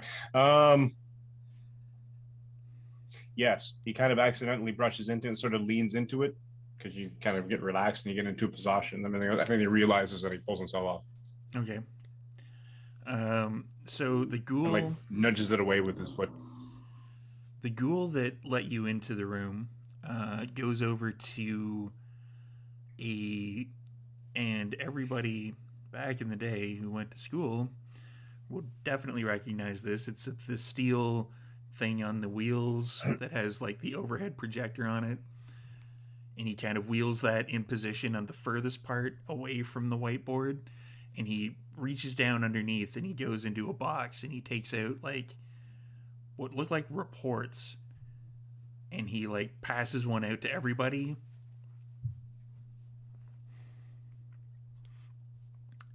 So Cassius then pipes up saying, in these particular reports, there is a lot of the detailed information that myself and Francesca, kudos to Mr. Giovanni for contacting your family. She was highly recommended and was sent post haste to help with the investigation. A lot of the Tremere were involved, and some more of the clan Hekata also showed up to help. We are not done the investigation yet, but we've managed to get several interesting key findings about that particular location. We've decided to continue on as a joint venture between the Tremere and the Hekata, as it is Hekata family owned, and they are allowing Tremere to be on site to investigate a lot of the new findings that we're coming across. So, do you have any questions before we get into the meat of it? No pun intended. I don't believe so. I am really just interested in your findings. I will reserve my questions until I have more information. Is anyone looking at the whiteboard? for like with all the symbols and such on it. Abigail's Yeah. definitely looking at it. Give me a wits and technology or a wits and occult roll if you're looking. Whichever one happens to be higher. The comp sci, does that apply, or is it just technology in general? Technology in general. Okay.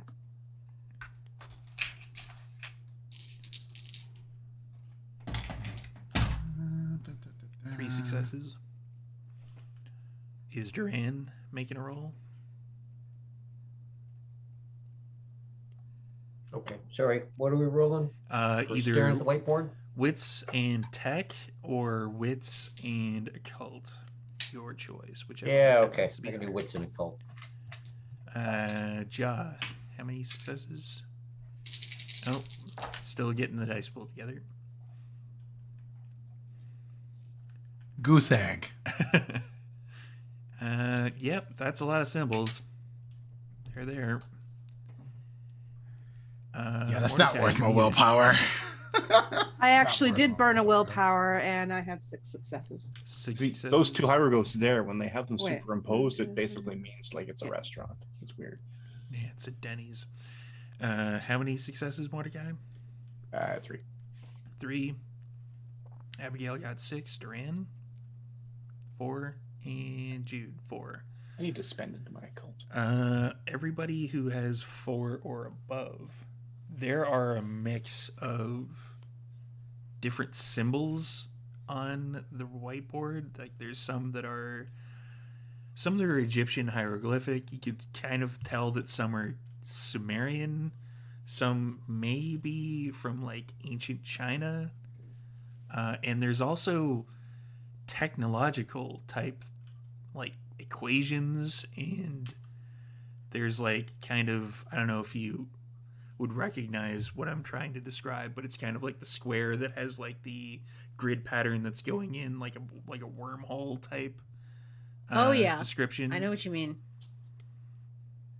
There's one of those that's on there, and then like a whole bunch of scribblings of like x, y equals pi to the 39th power. Just there's a lot of Very numbers. strange mashup of things. Abigail mastered in math. I mean, these make sense to her, I assume?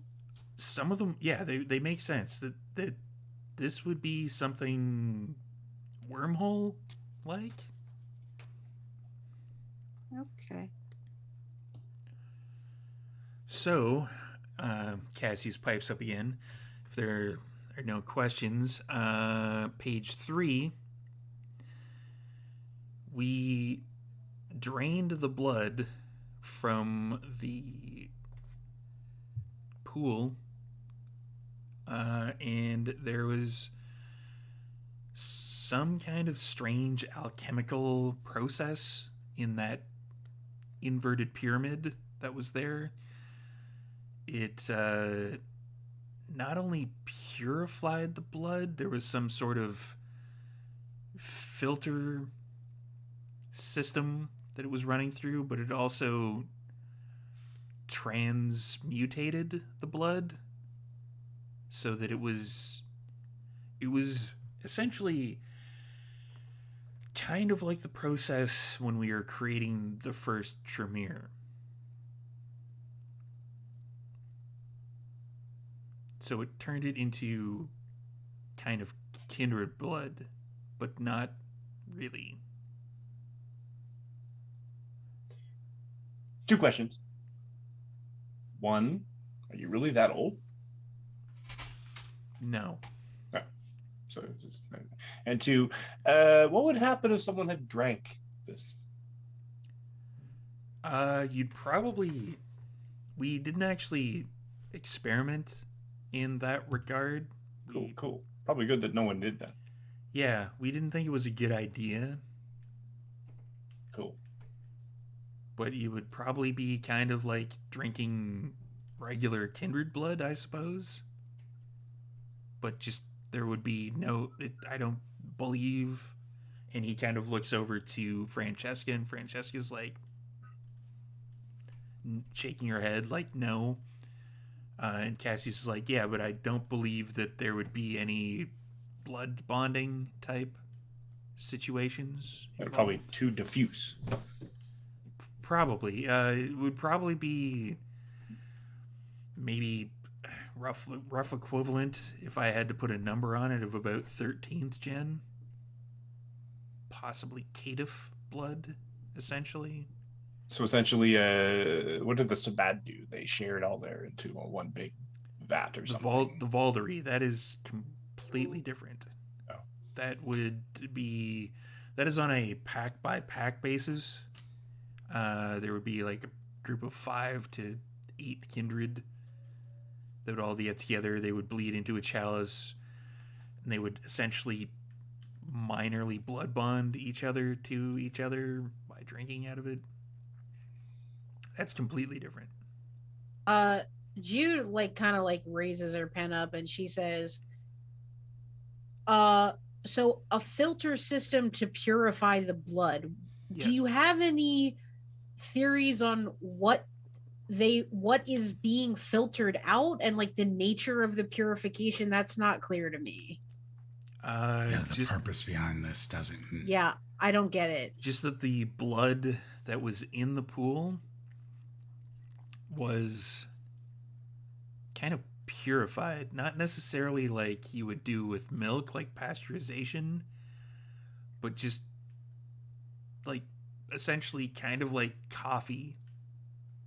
Honestly, if I had to put a kind of a human spin on it, where it's just the impurities, the cholesterol, etc. So they put a Brita water filter on their blood. That would be as good of an explanation as I could come up with. But if it has the strength of kindred blood, you said it has the strength of Vitae. It minorly has the strength of Vitae, yes. So it's like they put caffeine into human blood or something, essentially. Well, I mean, not caffeine, but you know what I'm saying. It's basically more like Monster energy drink, but sure. Yeah, something along those lines. So kind of increased the potency of the blood. So Jaw, basically what you said is correct. Yes. And then they basically would have infused it with something else. Yes. Please go on. We drained the blood.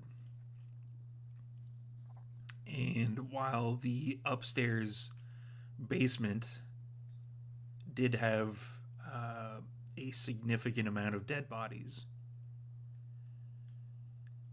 it would seem that the pool itself had skeletons at the bottom of it. Where did you take all that blood? It's in a safe location. There's... Ja definitely makes a face at that. It's chantry cough. It's in a secure location. Has there been any examination of the bones and the remains found? There has. If you turn to page 5. Sorry, storyteller. I should cut in there. So you just said it's a safe location, and Abigail was completely deadpan, just takes a drink of wine. I'm like, oh. Oh. Looks like we got our circulatory system delivery this week. Oh, no. So on page 5, there's a description, and there's photographs on page 5 of kind of an archaeological kind of a dig, essentially, where it's like the kind of measuring thing of circumference of the skull and pictures of a crack on the skull and stuff like that. And he's like, well, according to some of the carbon dating that we've done and some of the rituals that Francesca had access to, the older bodies that we found were approximately 2,000 years old. Excuse me? How is that possible? That I'm going to be getting to soon. And he takes a drink of blood. The symbols that were around the pool, and they were also part of the pyramid itself. They also date back, the oldest among them, approximately 2,000 years, give or take a century or two. Now, to answer Ja's question, if you turn to page 7, we had several of the people outfitted with GPS when they went down to investigate.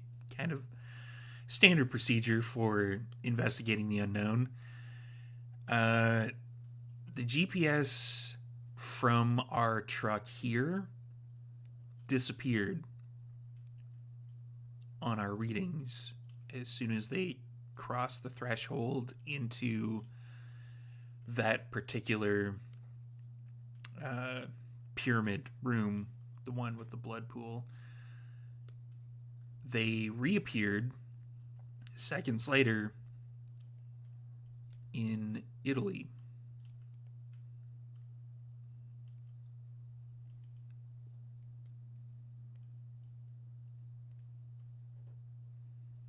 I know that, in my own study of blood sorcery, there's the ability for us to, after a fairly arduous ritual, to kind of escape through a conjured portal. Yes. But to go that far, Indeed. We believe, and he once again looks over towards Francesca, and Francesca cuts in by saying, "Yes, nice to meet you all. I am Francesca Milner. We believe that it was mage related, possibly Thanatos, possibly Sons of Ether that created this a long time ago." Sorry. Sons of Ether I'm familiar with, but Thanatos? You Thanatos. Isn't that the bad guy from Gargoyles? She definitely What? winces at that. Like, no. Try to It's So, a tradition but of the- mages. but did the Characterized mages? by... They're Focused on death. kind of. Yes. But so okay, the mages have abandoned this then, and the Nagaraja are using it now. I mean, what's the, or is that on page 12? That.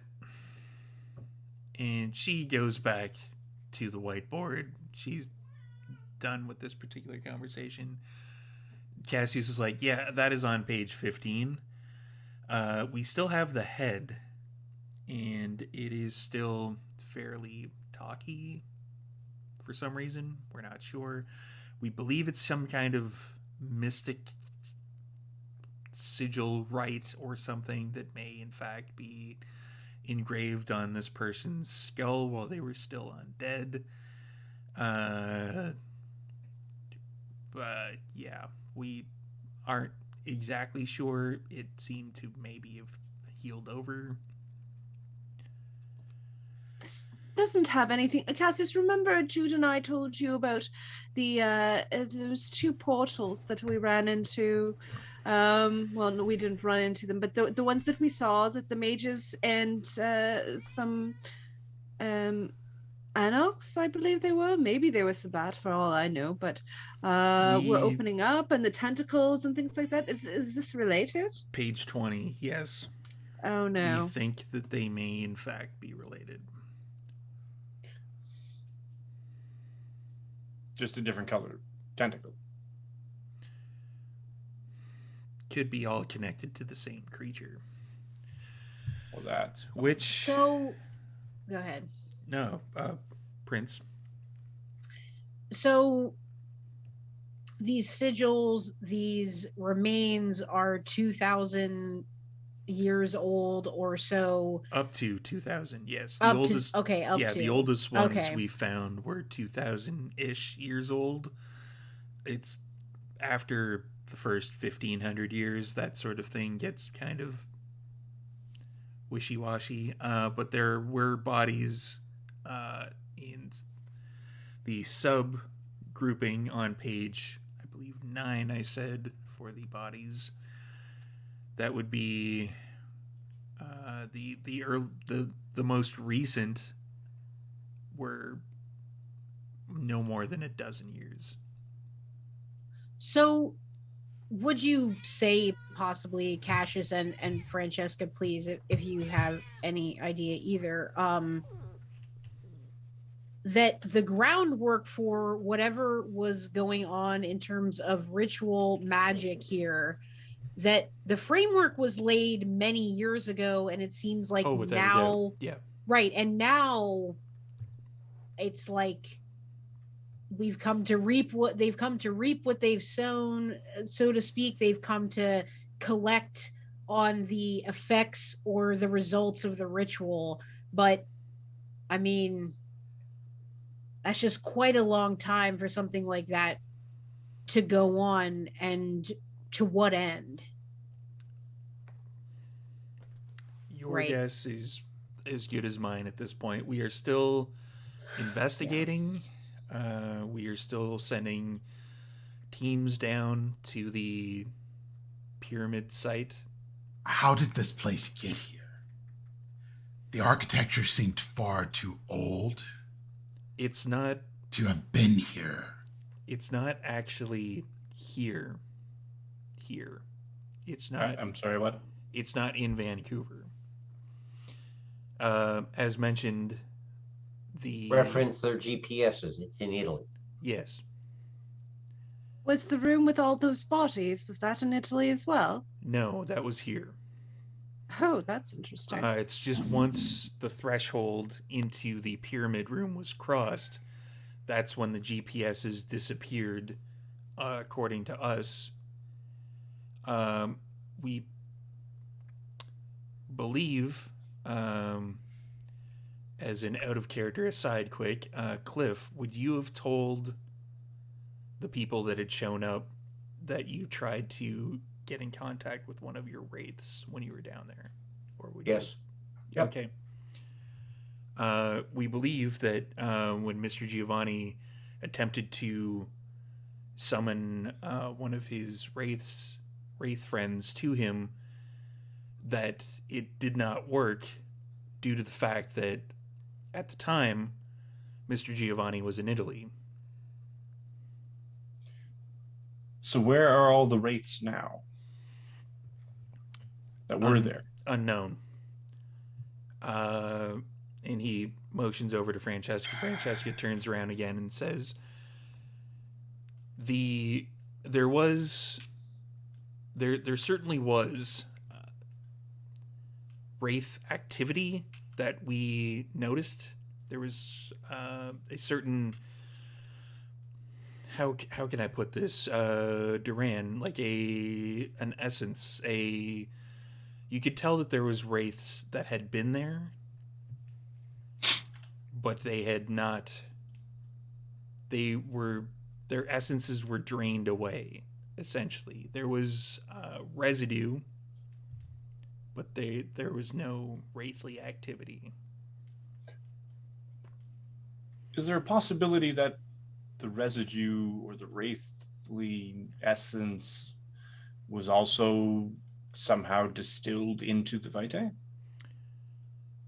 It's possible, but unlikely, as the Vitae itself was infused to be kindred-like before the wraith disappearance.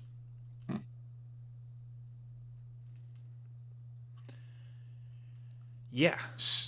So, if we can go into this room and end up in Italy, can something come back through it the same way? Yes. Well, Because first of all, something would have to get into the room via Italy, and from what we saw, there was no other entrance to the room. I was just thinking of that. It would make it very easy to visit home if we could tunnel up from that room and pop out in Italy. I could, instead of taking a flight, I could just simply stroll into the room, hop upstairs, catch an Uber, and be in Venice in a matter of hours instead of a day or two. Cool. I wouldn't So, I wouldn't advise it necessarily. so where in Italy was this? I mean, the GPS I'm sure showed it, or See, how close to Venice? Venice. It was near Venice. How near Euro trip. Venice when I Under land Venice. in Europe?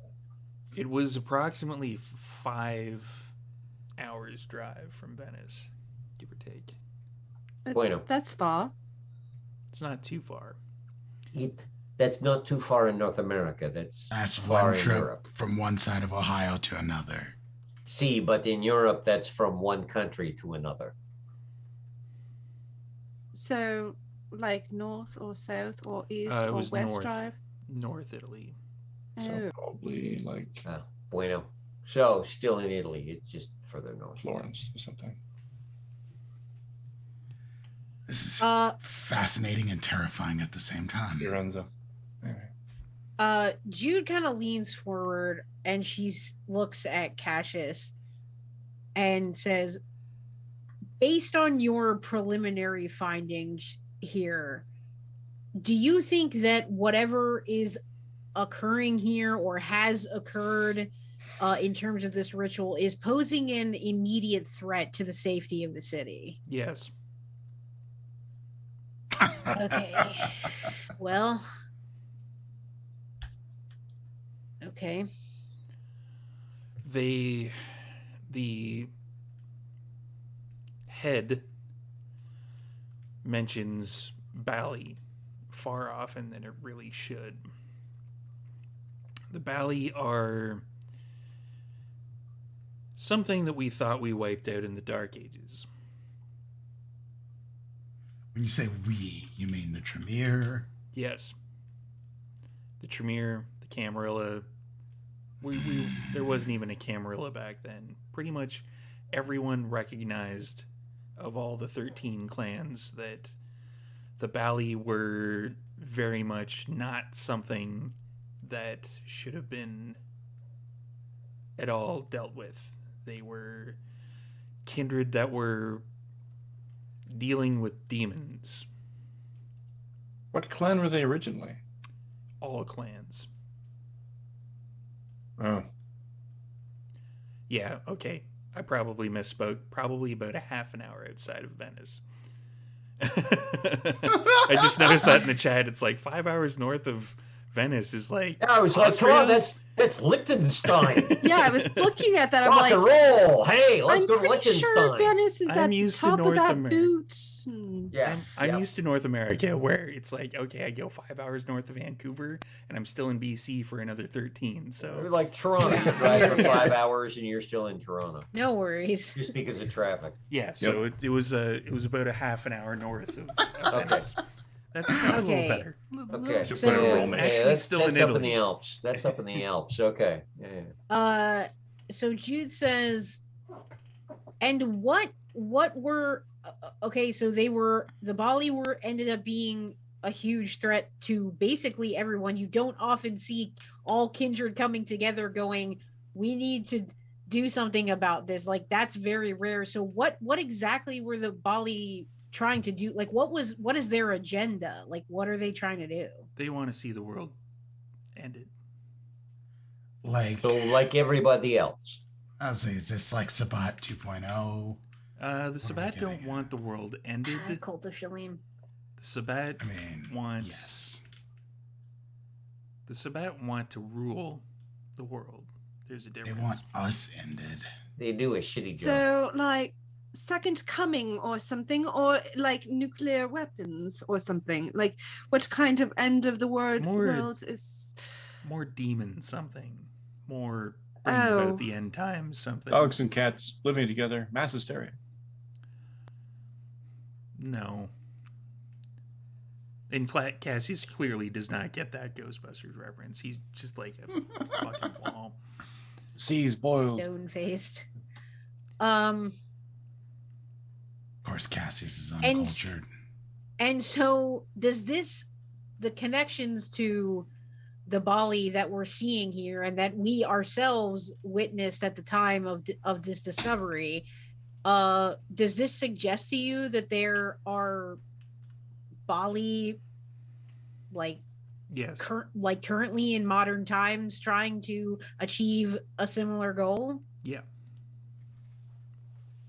Okay. Great. and I assume this has been going on a while since that little portal incident was quite some time ago. Well, rumor has it that the Bali were all destroyed in Carthage. That the Bruja are still kind of salty about, let's be honest. I'm And starting to believe that everything that happened in Carthage is bullshit. you're probably not wrong. But every now and again, according to the research that Francesca and I have been doing over the past week, every now and then one or two pop up here and there. There was even mention of certain, and he kind of goes over to the whiteboard and points out 3 symbols. There's even mention of, and he points out like a symbol, the Camarilla, the Sabbat, the Talmay Ra.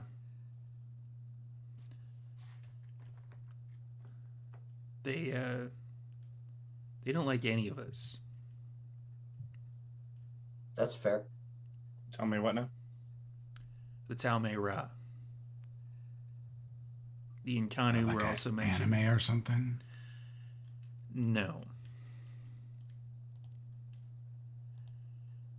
The So go ahead. oh, after you, Prince Jude. Right. I get the floor when I want it. Uh so careful, Mordecai, your eyes will get stuck.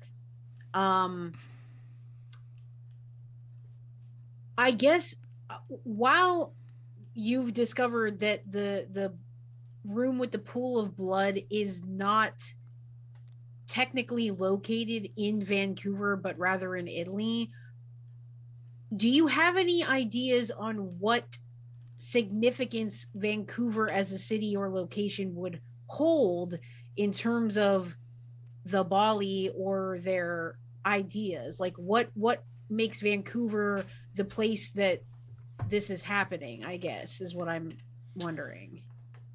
Page 25. On page 25, we have several very specific points about it. The Tremere Chantry itself is located on a convergence of ley lines. And so too is the Heffel Fine Art Gallery. I see. Okay. From So what I can understand, Francesca brought over some older maps of Italy. There's also a convergence of ley lines under where the GPS coordinates are that the investigation team showed up in Italy.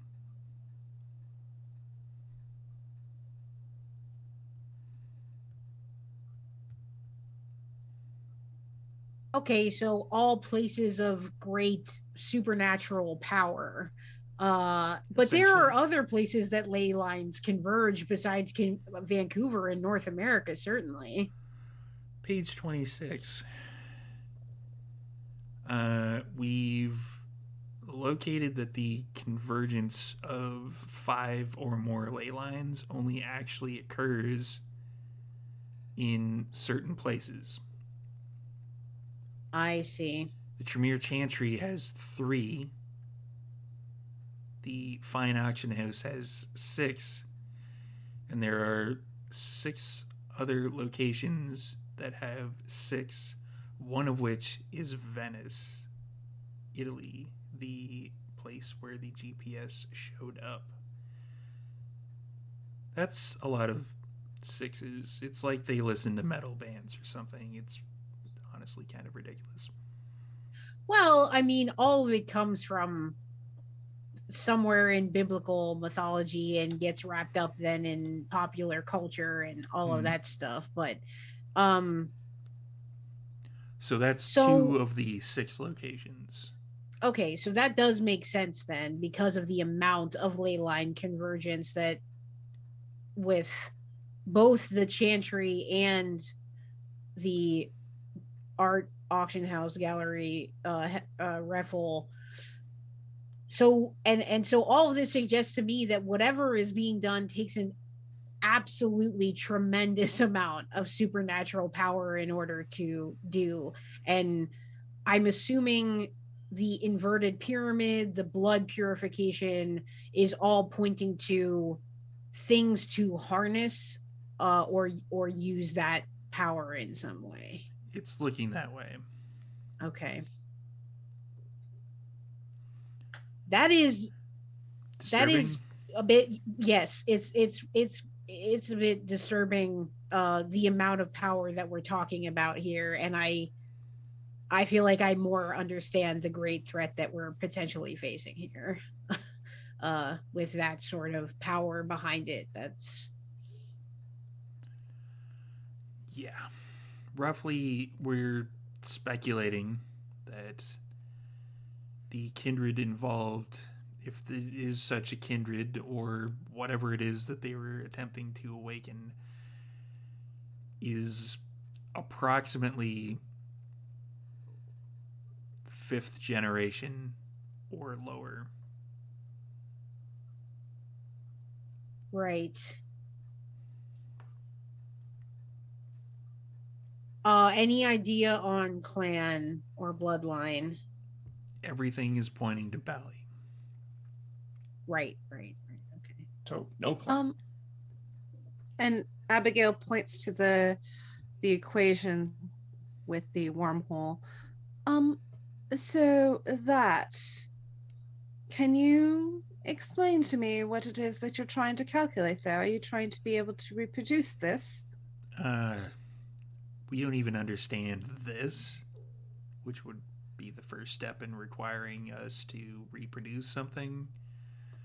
That is just a speculation that we have that it is essentially a wormhole from Vancouver to Italy. All right.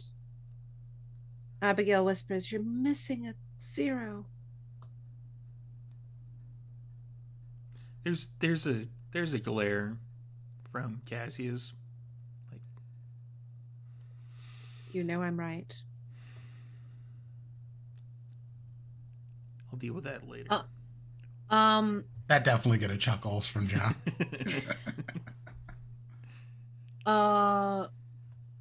Any other information you can share here? Is there more to cover?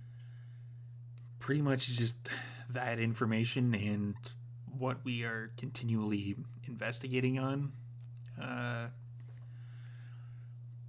Everything is in the book. Goes into a bit more detail, but that's essentially the Cliff's Notes of it. I do appreciate the thorough nature of the report and the investigation so far. So I do want to thank you for that.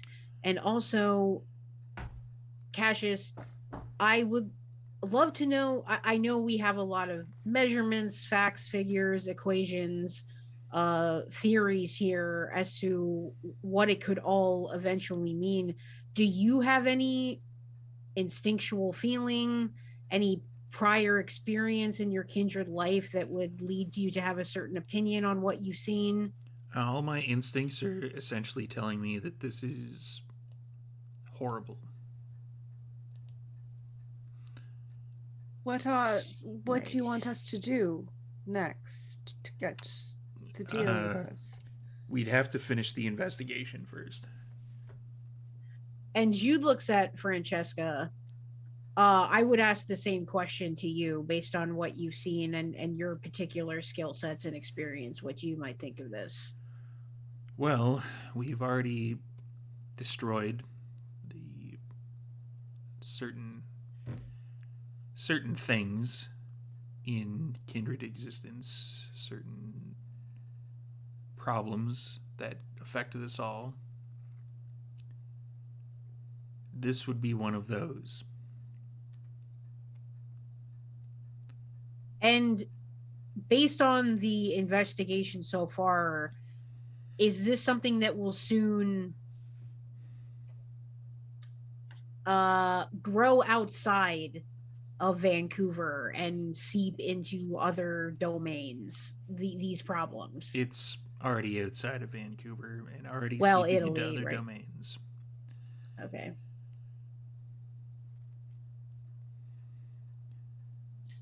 What can I do to aid the investigation, to expedite it, to provide resources? What can I do? Just let us continue the investigation, I would say. Of course.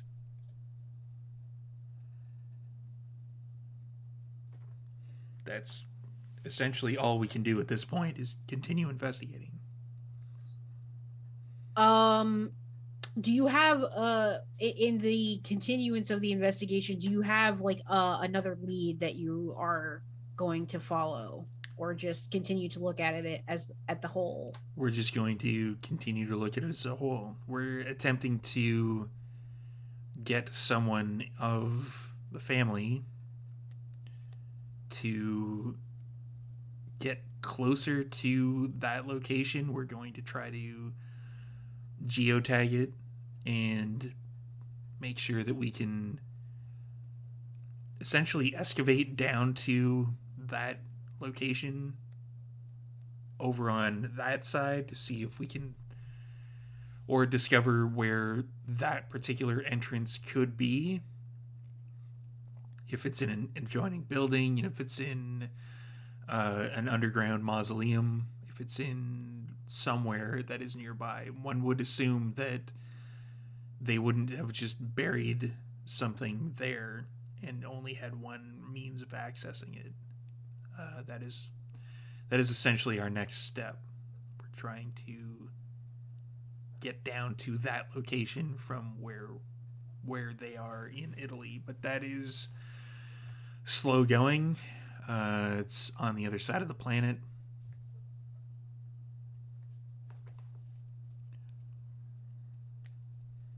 I have no idea what exactly this will bring up or reveal to us, but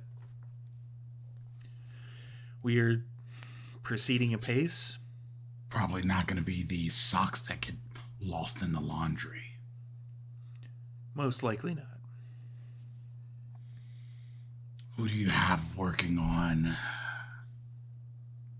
digging through there, just in case something dangerous comes out? We have a few trusted Hikata that are working on it. We've reached out via Cassius to contact some of the local Tremere to see if they can provide aid. We may even see if we can get a hold of a gangrel or two to see if they can meld with their earth or whatever to see if they can get down to that location. Fine. Could we possibly employ or set to work several Nosferatu to see what information they could mine if they have contacts that would know anything of the sort, I think it would be a good idea to set them to work on gaining information. That's a good idea. We could Okay. see if there are any Nosferatu even here in Vancouver, because if there's a staircase here that leads to essentially Italy, one would assume that that staircase that's here, if there's a connection with Italy that could possibly be removed, it most likely leads to something. Right. And Jude kind of like leans back and steeples her fingers, and she says,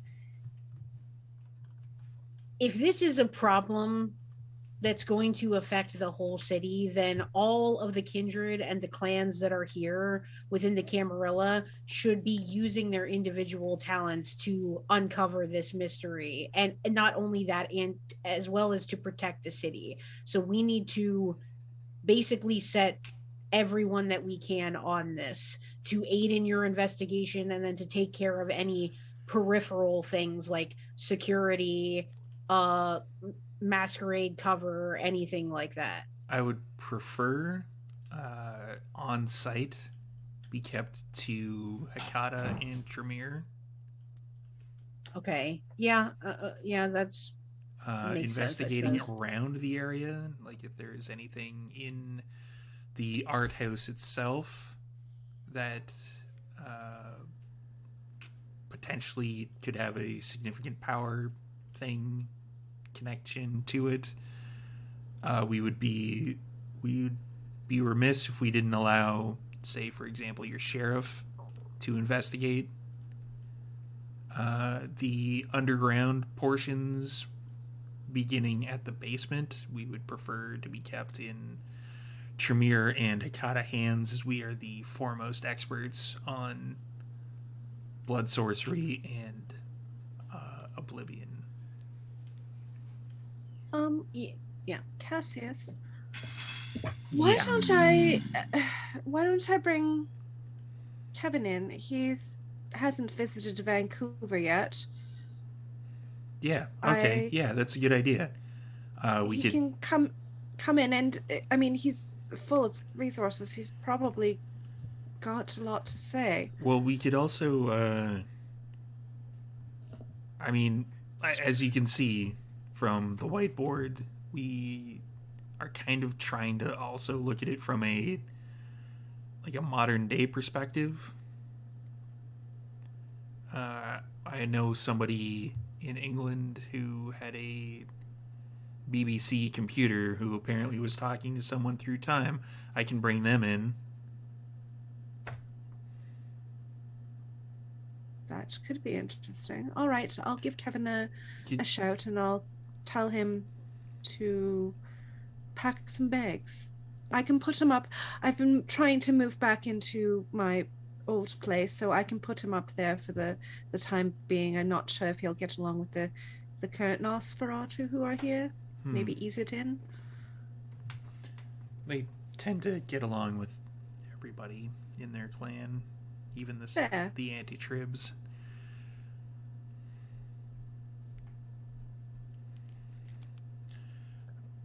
Mr. Giovanni, do you have anything you would like to Oh, this suggest? is all very fascinating. I look forward to seeing where the studies go. I would like to make a small request, though. When you are done with this talking head, and it has no more information to give you, I would appreciate it. All right. Sure. Grazie. Mr. Mordecai?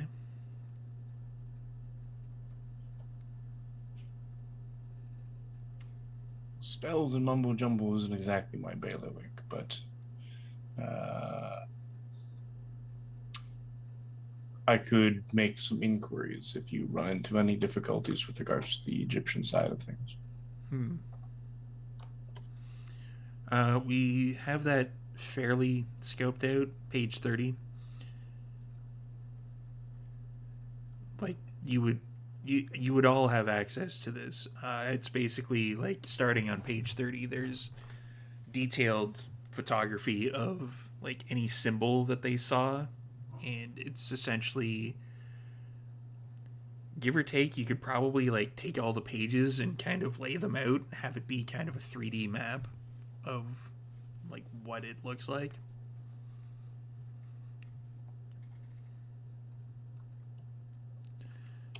Yeah, they've deciphered some of it. A lot of the hieroglyphics and such have to do with the antediluvians. They refer to them as the great enemy, including Set, Enoia, etc.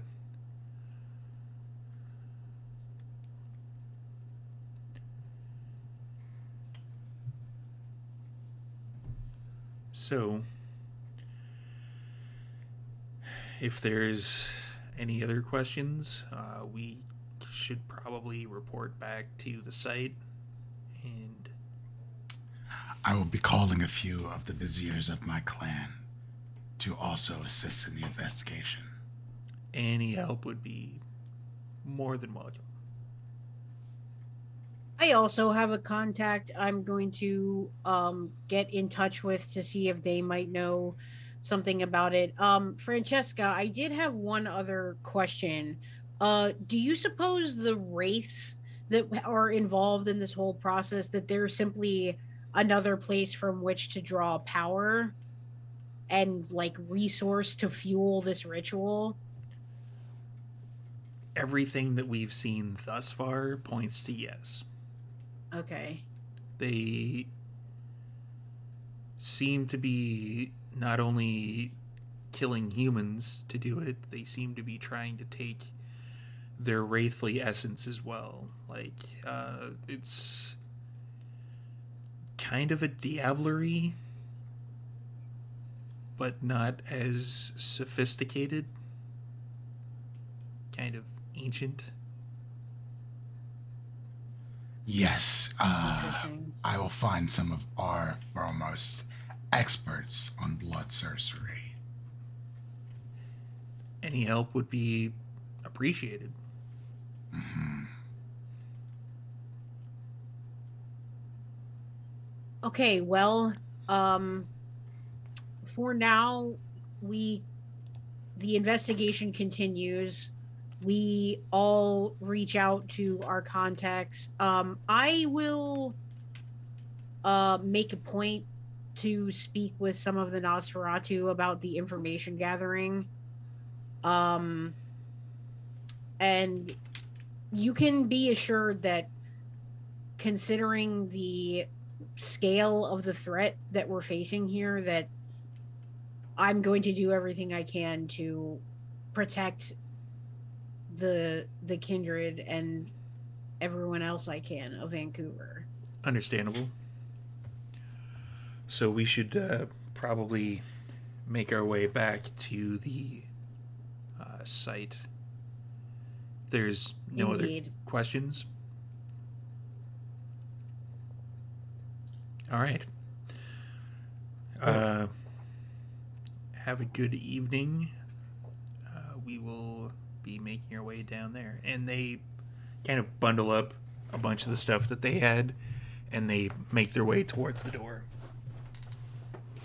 Thank you, Cassius and Francesca. And it looks like Abigail's batteries have run out on her headphones. So we're going to kill time by telling you to go buy some stuff at our merch store. This headphone change brought to you by our merch store. Nice. I think Jude's just kind of like continuing to peruse the report and just like looking at the pictures and things, and then she looks around to the coterie after the two have left and says, we need to see if we can contact that mage we met. I know she's kind of a bit difficult to work with, but they said that the Sons of Ether had potentially put some of this in place long ago, and that's the tradition that she is part of, as far as I remember. So I feel like seeing what she has to say would be a good idea. That sounds like a plan. Hey, Fine. Okay. Storyteller, I took my headphones off, or sorry, I had to take my headphones off before Cassius ran out. Can I Yes. 2 seconds grab Cassius before he actually leaves and I get back to the group? Because I would have done it if I hadn't. Yeah. Well, let's for the sake of expediency and the sake of I guess kind of realistic type stuff, Abigail could probably like just kind of rush out the door quick after him. Yep. Okay. Rush out the door quick after him, and she would have said, "You're not going to call Alistair on this, are you?" Oh fuck! Please don't. I have to. Oh, for God's sakes! Okay. That's fine. That's fine. I don't have to talk to him. It's fine. There's no other way to do it, Abigail. If there was somebody who was better equipped with the certain rituals that we need. Oh shit! Fuck! Damn! All right, fine. Okay. I Have a mean, good night, Cassius. It's not like I can call Tremere on the phone I and know. be, I hey, know. deal with your shit. I do. All right. All right. Have a good night. And You Abigail as well. rushes back in and is And Jazz visibly just- pissed off. Been in this room, Lore drops. fuming this whole time, just like foremost experts on blood sorcery. They wouldn't know blood sorcery from an asshole. Come on. See, that's why some of the clans don't let anyone else know that they practice blood sorcery, because they don't want to have to butt up against the egos of We have a those who think that they chantry. know more. Aren't we special? I mean, I don't think I'm special. I don't think we're special. It's I think something I'm we learned. special. I'm the prince. Which is the only reason why you all are tolerable. Wow. Well, I mean, speaking of intolerable, apparently Cassius, in all his infinite wisdom, has decided that one of the main people that he can call in that can help him is my sire. Oh. Cool. No, not cool. So no, I'm not going to be keeping cool. I'm going to be keeping Has- my head down, and I'm going to be doing. Has Abigail ever actually vocally spoken to Winston? Winston isn't her sire. Oh, okay. Winston is not her sire. Oh. No. Oh, perfect. Yeah, no. Out of character, your sire, or sorry, your beast is not necessarily Yes. your sire. It can be somebody who has triggered you in such a way and brings out, kind of the worst in you. Oh, So Has Abigail ever actually verbally spoken to Winston? Because that would be Wow. my assumption. What a Right lore at this drop. point in time, I would have been like, "Cool, we get to meet Winston Churchill. Awesome." Okay, so Abigail, I'm guessing you haven't said much about Alistair. I feel like we must have had some sort of conversation where that Abigail conveyed that, like, he's an asshole. Yes. Correct. Abigail, out of character. Yes. Abigail. I remember having a conversation with Jude, with the character of Jude, about Alistair being basically an asshole who never told her that. Yeah. I'm yeah. remembering this now. Yeah, Okay. it was bad. Yes. Yeah, that was bad. I remember Is that in the because, like, Patreon content? he no, No. I think it was one time in Sandwich, actually, Yeah. that Jude and Abigail had like a sidebar, because I think that's when Jude was telling her about the Second Inquisition situation with Jude, and then I think on kind of like a commiseration basis, because Alistair ghouled Abigail without her knowledge, correct? Abigail was fully aware that. But she didn't that she was get being the ghouled, but she didn't know what the pyramid of the Tremere, because this is basically he sired her when the pyramid was still there, and he never told her any of that sort of thing. What was actually involved in becoming a Tremere, becoming linked, blood bonded to the seven, things like that. So he basically lied to her and essentially subjugated her to, the Tremere pyramid. So she's pretty patriarchy. pissed. Yeah, she's pretty pissed. John's just sitting okay. here trying to figure out how is this worse than bringing in werewolves and working with fae. I like legitimately just puzzled sitting here. I'm so sorry, child. No, my sire's just a little bit of well, he's not very nice. Let's put it that way. And I'm sorry. I'm just not looking forward to seeing him. Hopefully, I can keep my head down, and we can. Is there a reason why you didn't? Oh wait, no, that's not normal. My sire's gone. Sorry, Ja. Not every kindred deals with their sire in that way. Well, it's not. It won't be the biggest deal as long as I can keep away from him. I don't really want to see him at the moment, so hopefully that won't be a thing. Fair enough. But just so that you know, if I don't show up for a few days, it's because I'm trying to not make my presence known. Just let me know if you want him gone.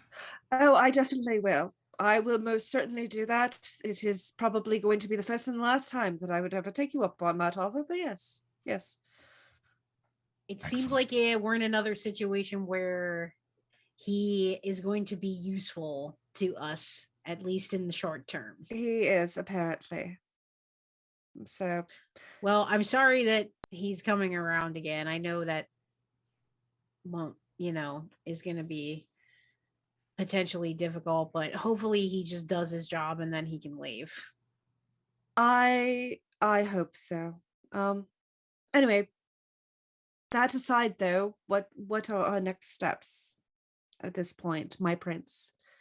First of all, I know we didn't quite get to this with Cassius or what he potentially knows, but what was the deal with Aloysius / Lucifer Morningstar? Does it not seem suspicious that he was just hanging around when we were discovering all of this? Like, is he connected to all of this in some way? That's my question. Because all the only living, and I use that term loosely, people that were there were the three Nagaraja, which eventually was reduced to the talking head, and then this Nosferatu pretending to be Lucifer. So, like, I don't understand what he was doing there amongst all of this ancient demonic ritual practice. Perhaps he's one of them. Or that's what I'm saying. Maybe. Because he appeared in the Italy room. No, I'm pretty sure we only saw him he was in the Italy room. And then he came upstairs. That's right. With me. Yes. And also, yes, speaking of yes. Oh, that idiot. Why was Yes there? That's my question. Because he as I mentioned before, maybe he was sent there by his employer to actually check it out, but we don't know how much he saw, how much he knows. I'm glad you brought that up though, because if this is as big of a threat as Cassius and Francesca are making it out to be, which I'm inclined to believe them, because Cassius doesn't really get energized or scared or any discernible emotion about anything, and that seemed like he was pretty rattled for Cassius. And so wouldn't this, because it's affecting all these kindred and it's got all these ancient implications, isn't this the time that the Archons and the Justicars intervene? Aren't they of the mind that antediluvians and all of that is bullshit?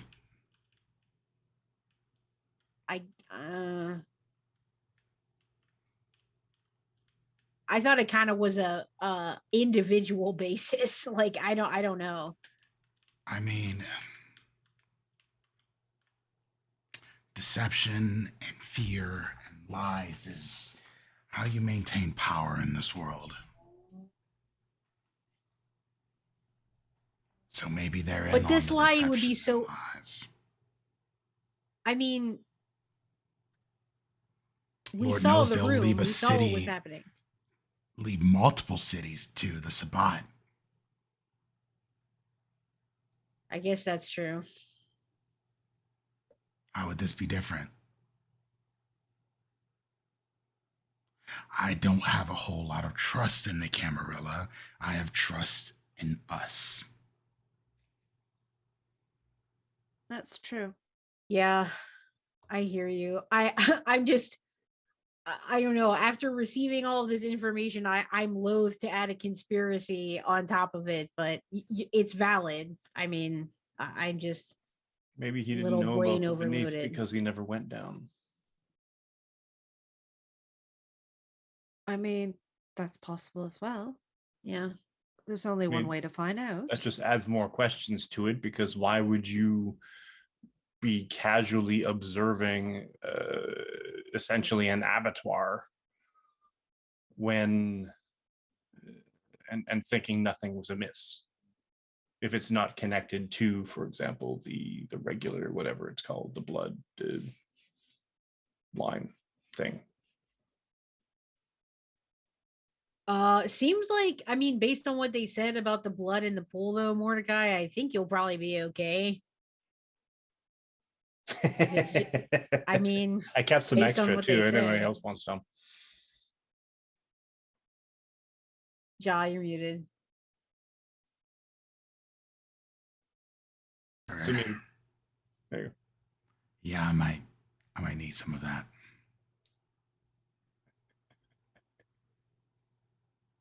It's Okay, You know, so reasons. Well, it's in a it's safe not. place. It's not like it's not like it will make you any stronger or better or give you any powers that you would have from. But if we're going to have random Tremere trapezing around our city, it would probably be preferable that they don't know certain things about us, if you understand my meaning. Fair. That is that is fair. Um, let me see if I can acquire a few vials. I'm assuming, Safe Mr. place. Giovanni, that this would be something you would be interested in. For what purpose? Well, hiding previous sins, so to speak. Does it actually work like that? Well, it doesn't show up in your. So when Jude and I, or anybody who can see beyond that normal vision, when we look at other kindred, we usually just see a pale aura, which Okay. is, you're undead. But if you've done the D, yeah, the I know. forbidden suck or whatever it is that the kids are calling it nowadays, That sounds naughty. if I'm you've gonna done use that, that. I think that's the if you- point. I'm gonna if name you a have to- room after that. if you have done that, then your aura looks black. Right. And it does for quite some time. But this stuff masked that? Yes, that's what I said before, that it looked like you had never committed diablerie. What's it look like now? I'm gonna turn on Sense the Unseen. I'll start like, oh right. Where's my head at? And now cough. It's not that kind of examination. Oh well. Oh, okay.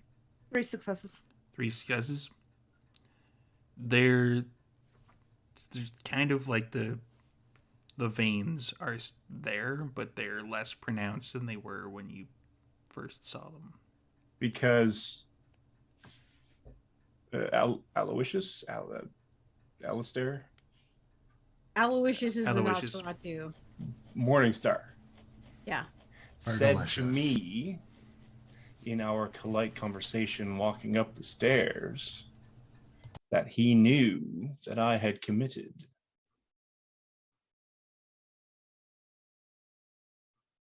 Well, there is still traces of it, but the very obvious view of it But is you didn't not see there. it before that like a week ago when we did it then. Storyteller, can you? Yeah. Okay. But he saw. So either he knew something no one else did, or more powerful. I don't know how powerful your Auspex ranks in terms of how far you can see and what you can see, but Actually, speaking of that, I have been doing some training over this past week, and Storyteller, I would like to use Scry the Soul to look at Mordecai's aura. All right. That is so that'll tell me a couple different things beyond the regular aspects. So I will Uh-oh. arouse. what is it going to tell you?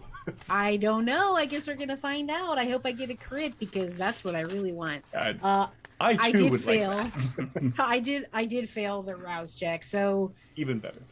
I guess I don't know how you want to do this because technically it's like a contest between it's, me and the person that I'm scrying. It's intelligence and aspects versus composure and subterfuge. So I don't know, but it's like Mordecai knows that I'm going to do that. So I don't know if it's technically still a contest. If you just want to make a regular Honestly, test I think for me. Mordecai would be amused at the thought of somebody actually scrying, but It's not actually it's not a. conscious. It's not a conscious contested Okay. roll. So It's- composure and it's not a subterfuge. conscious- Okay. Composure and Composure subterfuge, yeah. Subterfuge for you, yeah. And into aspects for this. I'm rousing my intelligence. Do I roll Okay. hunger dice and stuff too? In that? Yeah, you would.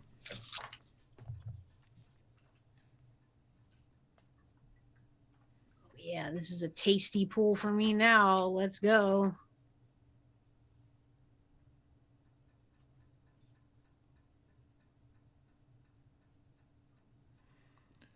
I hear a bunch of non-dice rolling.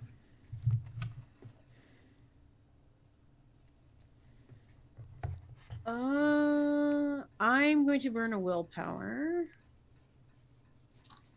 Dang, But it's I was hoping unconscious for the me, crit. so I wouldn't know to spend willpower. Correct. Okay. So I got 9, but no crit.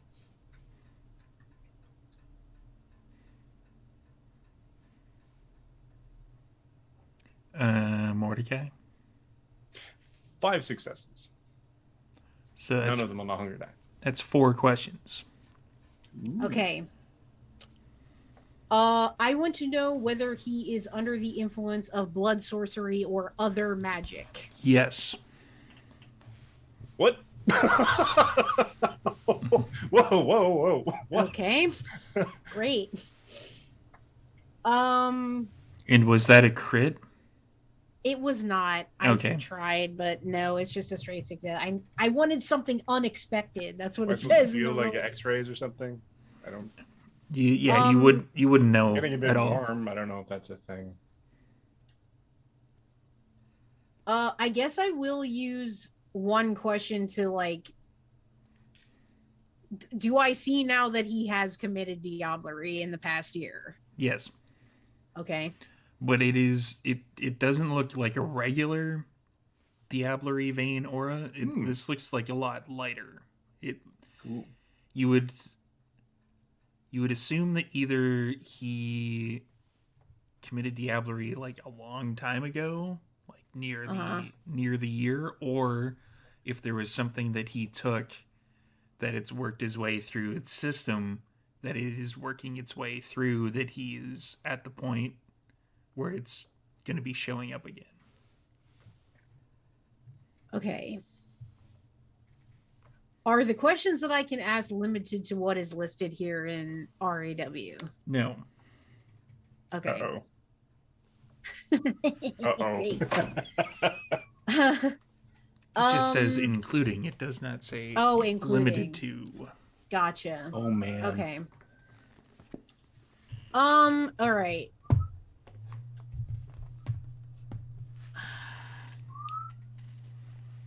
So there's 2 remaining. Right, 2 questions remaining. Can I get do I receive any insight into the blood sorcery or magic that is affecting him? Like, is there a vibe or No. something? No, there's Okay. no like. Damn it. This is something you haven't seen before. So like you're Oh, trying if you're okay. trying to peer a little closely into that, this is like you have no idea what's going on. Unknown. Okay. Okay, that's fine. That can count. I wanted to see if I could just glean anything else from there.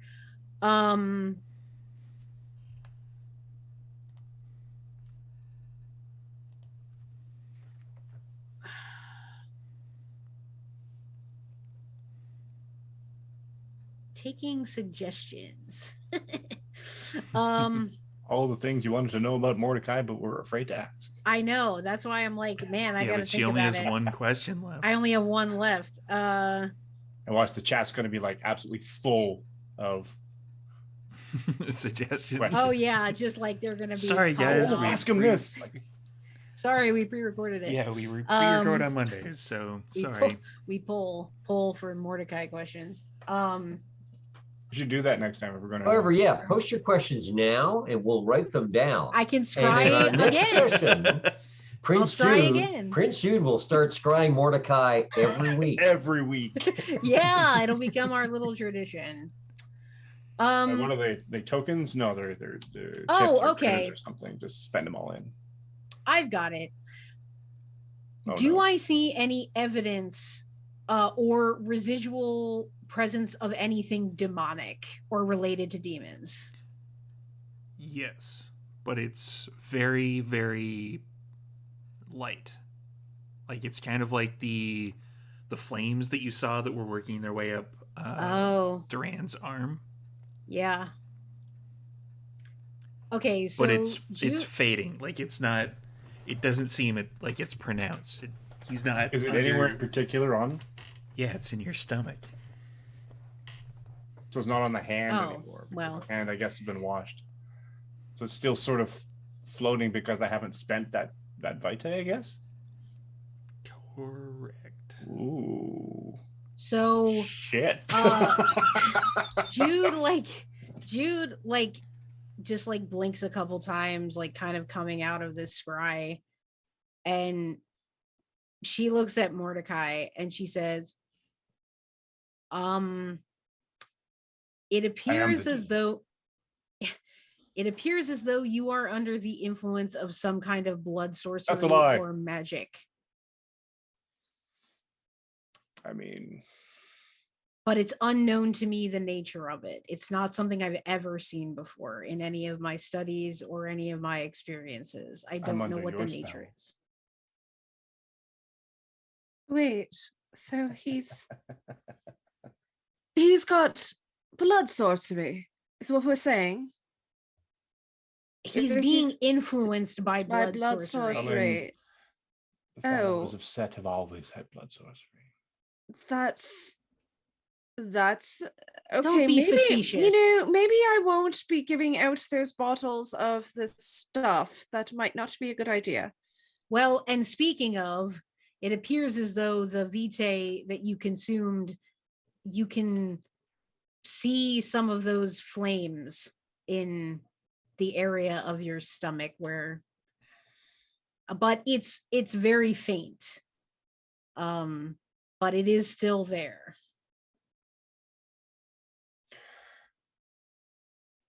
The aura of diablerie is also there, but again, I believe, as Abigail also saw, it was slightly different than what we normally see. Interesting. So long story short, sorry, go ahead. So long story short, much like Mordecai trying to eat that true believer, he should really not put things in his mouth that he doesn't know where they came from, right? Is that what we're saying? Because mean, this seems yes. to be a habit. Okay, Mordecai, I know what you just said about like set and blood sorcery or whatever, Uh-huh. but like, do you actually like? Is there some kind of blood sorcery that you are doing to yourself individually that would cause me to see this? Honestly, no. I haven't conducted any rituals or anything on myself this evening to warrant any sort of manifestation of any kind of essence or lingering anything. Okay, so I mean, that does concern me slightly because you're under that influence, but where did it come from and what exactly is it doing? Those are things I don't know and I can't see. Well, I'm not dead yet, so I hate to haven't say felt this. anything different. The only thing it seems to do is mask my aura. I hate to say this, but maybe we should take Mordecai to Cassius. I mean, he probably has a more developed way of seeing into these things, so it might not be a bad idea to try that. Think of Cassius like a doctor, Mordecai. He's got the worst bedside manner of all time.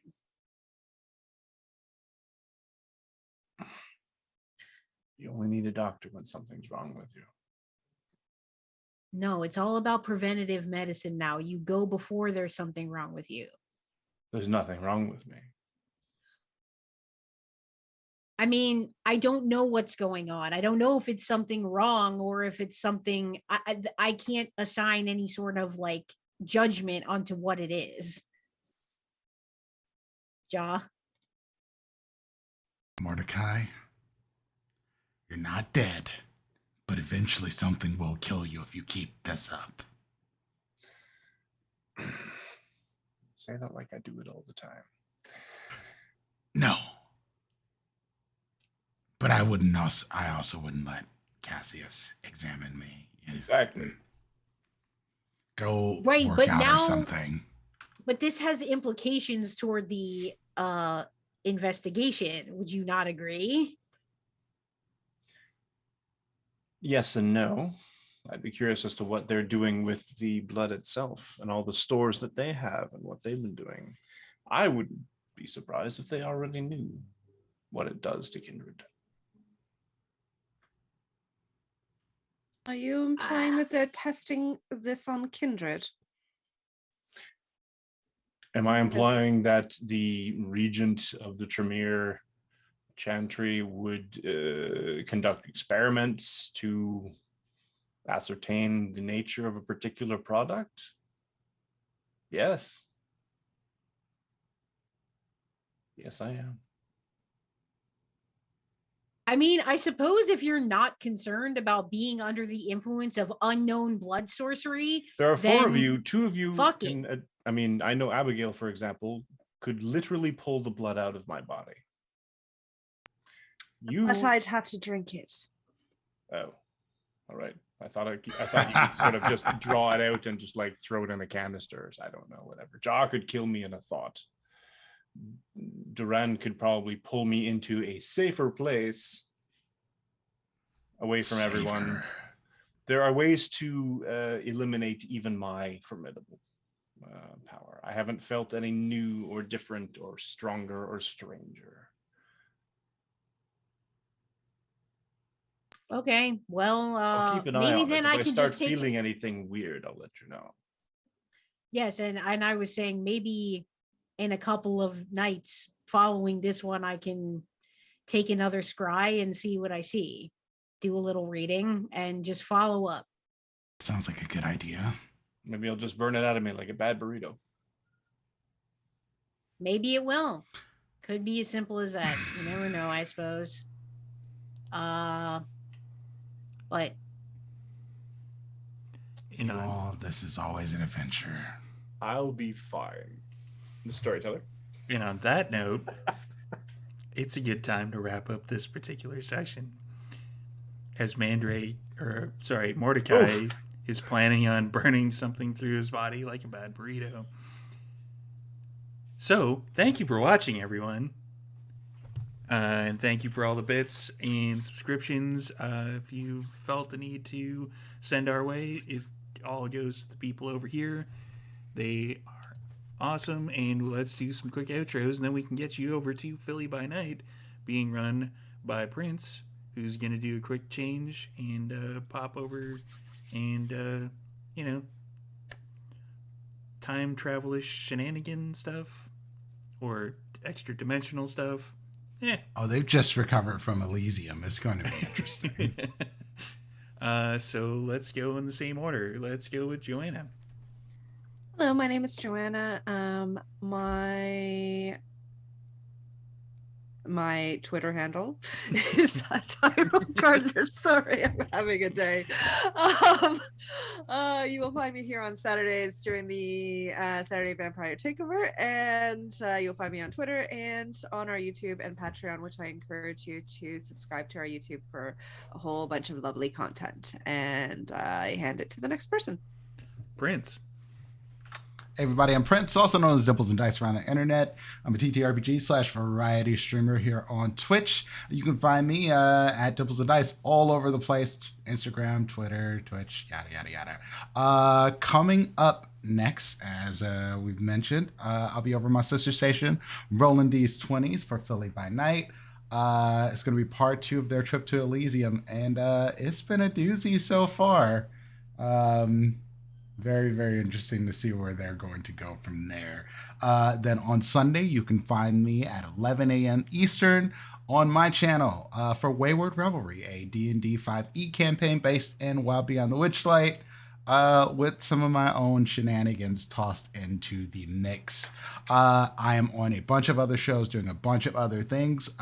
Coming up this next month, you'll also find me over at PAX East. I'll be running some games. I'll be on a panel. It's going to be good times. So if you are going to PAX East, come see me. And Mike. Hi, Mike. You can catch my pre and post COVID cosplay adventures at Canadian Captain America on Instagram and TikTok, and CDN Captain America on Twitter, where I do most of the D&D stuff. You can catch me on Saturdays in the Vampire Takeover, where I'm totally not going to be having any repercussions from this at all. But if you throw in bits, the top 3 get to ask a question if they want of Mordecai, because Jude's going to just keep scrying the more we get bits. I don't know, something. We can work something out. Anyway, everybody wants to know about little old me. Other than that, I can be caught on Fanlin by Night on Sundays from 2 to 4 p.m. and have some other stuff coming down the pipe. And Sarah. Hey, my name is Sara. I played Prince Jude. You can find me on Twitter at MC Diabetes. I'm also a creative partner at Martlet Games. Over at Martlet, you'll soon be able to find me as the storyteller for London's Bleeding, my Vampire the Masquerade 5th edition historical chronicle. And if you're subscribed to our Patreon, I believe at the $5 tier, you can actually see the first episode of London's. So it's up there all ready to go if you are dying for that. Also, if you're interested in gargoyles, a lot of gargoyles in my campaign, you can learn some more about that. So that'll be coming out within the next month or 2. We're going to get that started for the final season. Other than that, have a variety of guest spots at various tables. As Mike said, you can also find me here on Vancouver by Night on Sunday for Phandalin by Night, our beloved D&D Lost Mines of Phandelver campaign, where we are wrapping up our first season. That has been a really wonderful adventure, so I do encourage you to check out those. Please subscribe to the Vancouver by Night YouTube to see that as well. And yeah, you can just follow me on social media to see what else that I am doing. Thanks, everyone. And last but not least, Cliff. Happy time zone, folks. My name is Cliff. I played Duran Giovanni tonight, who finally, after almost 3 full seasons, will be getting ahead in the game. Oh, quite possibly. And I'm looking forward to doing some interesting things with that skull. You can find me here for the Saturdays for the Vampire Takeover as part of this incredible team of very interesting and entertaining people. You can find me on Wednesdays on this channel, Vancouver by Night, hosting and storytelling a Changeling 20th Anniversary Chronicle called Toronto by Day, Tales from the Rookery, where the Motley has gone through some changes and interesting things are happening.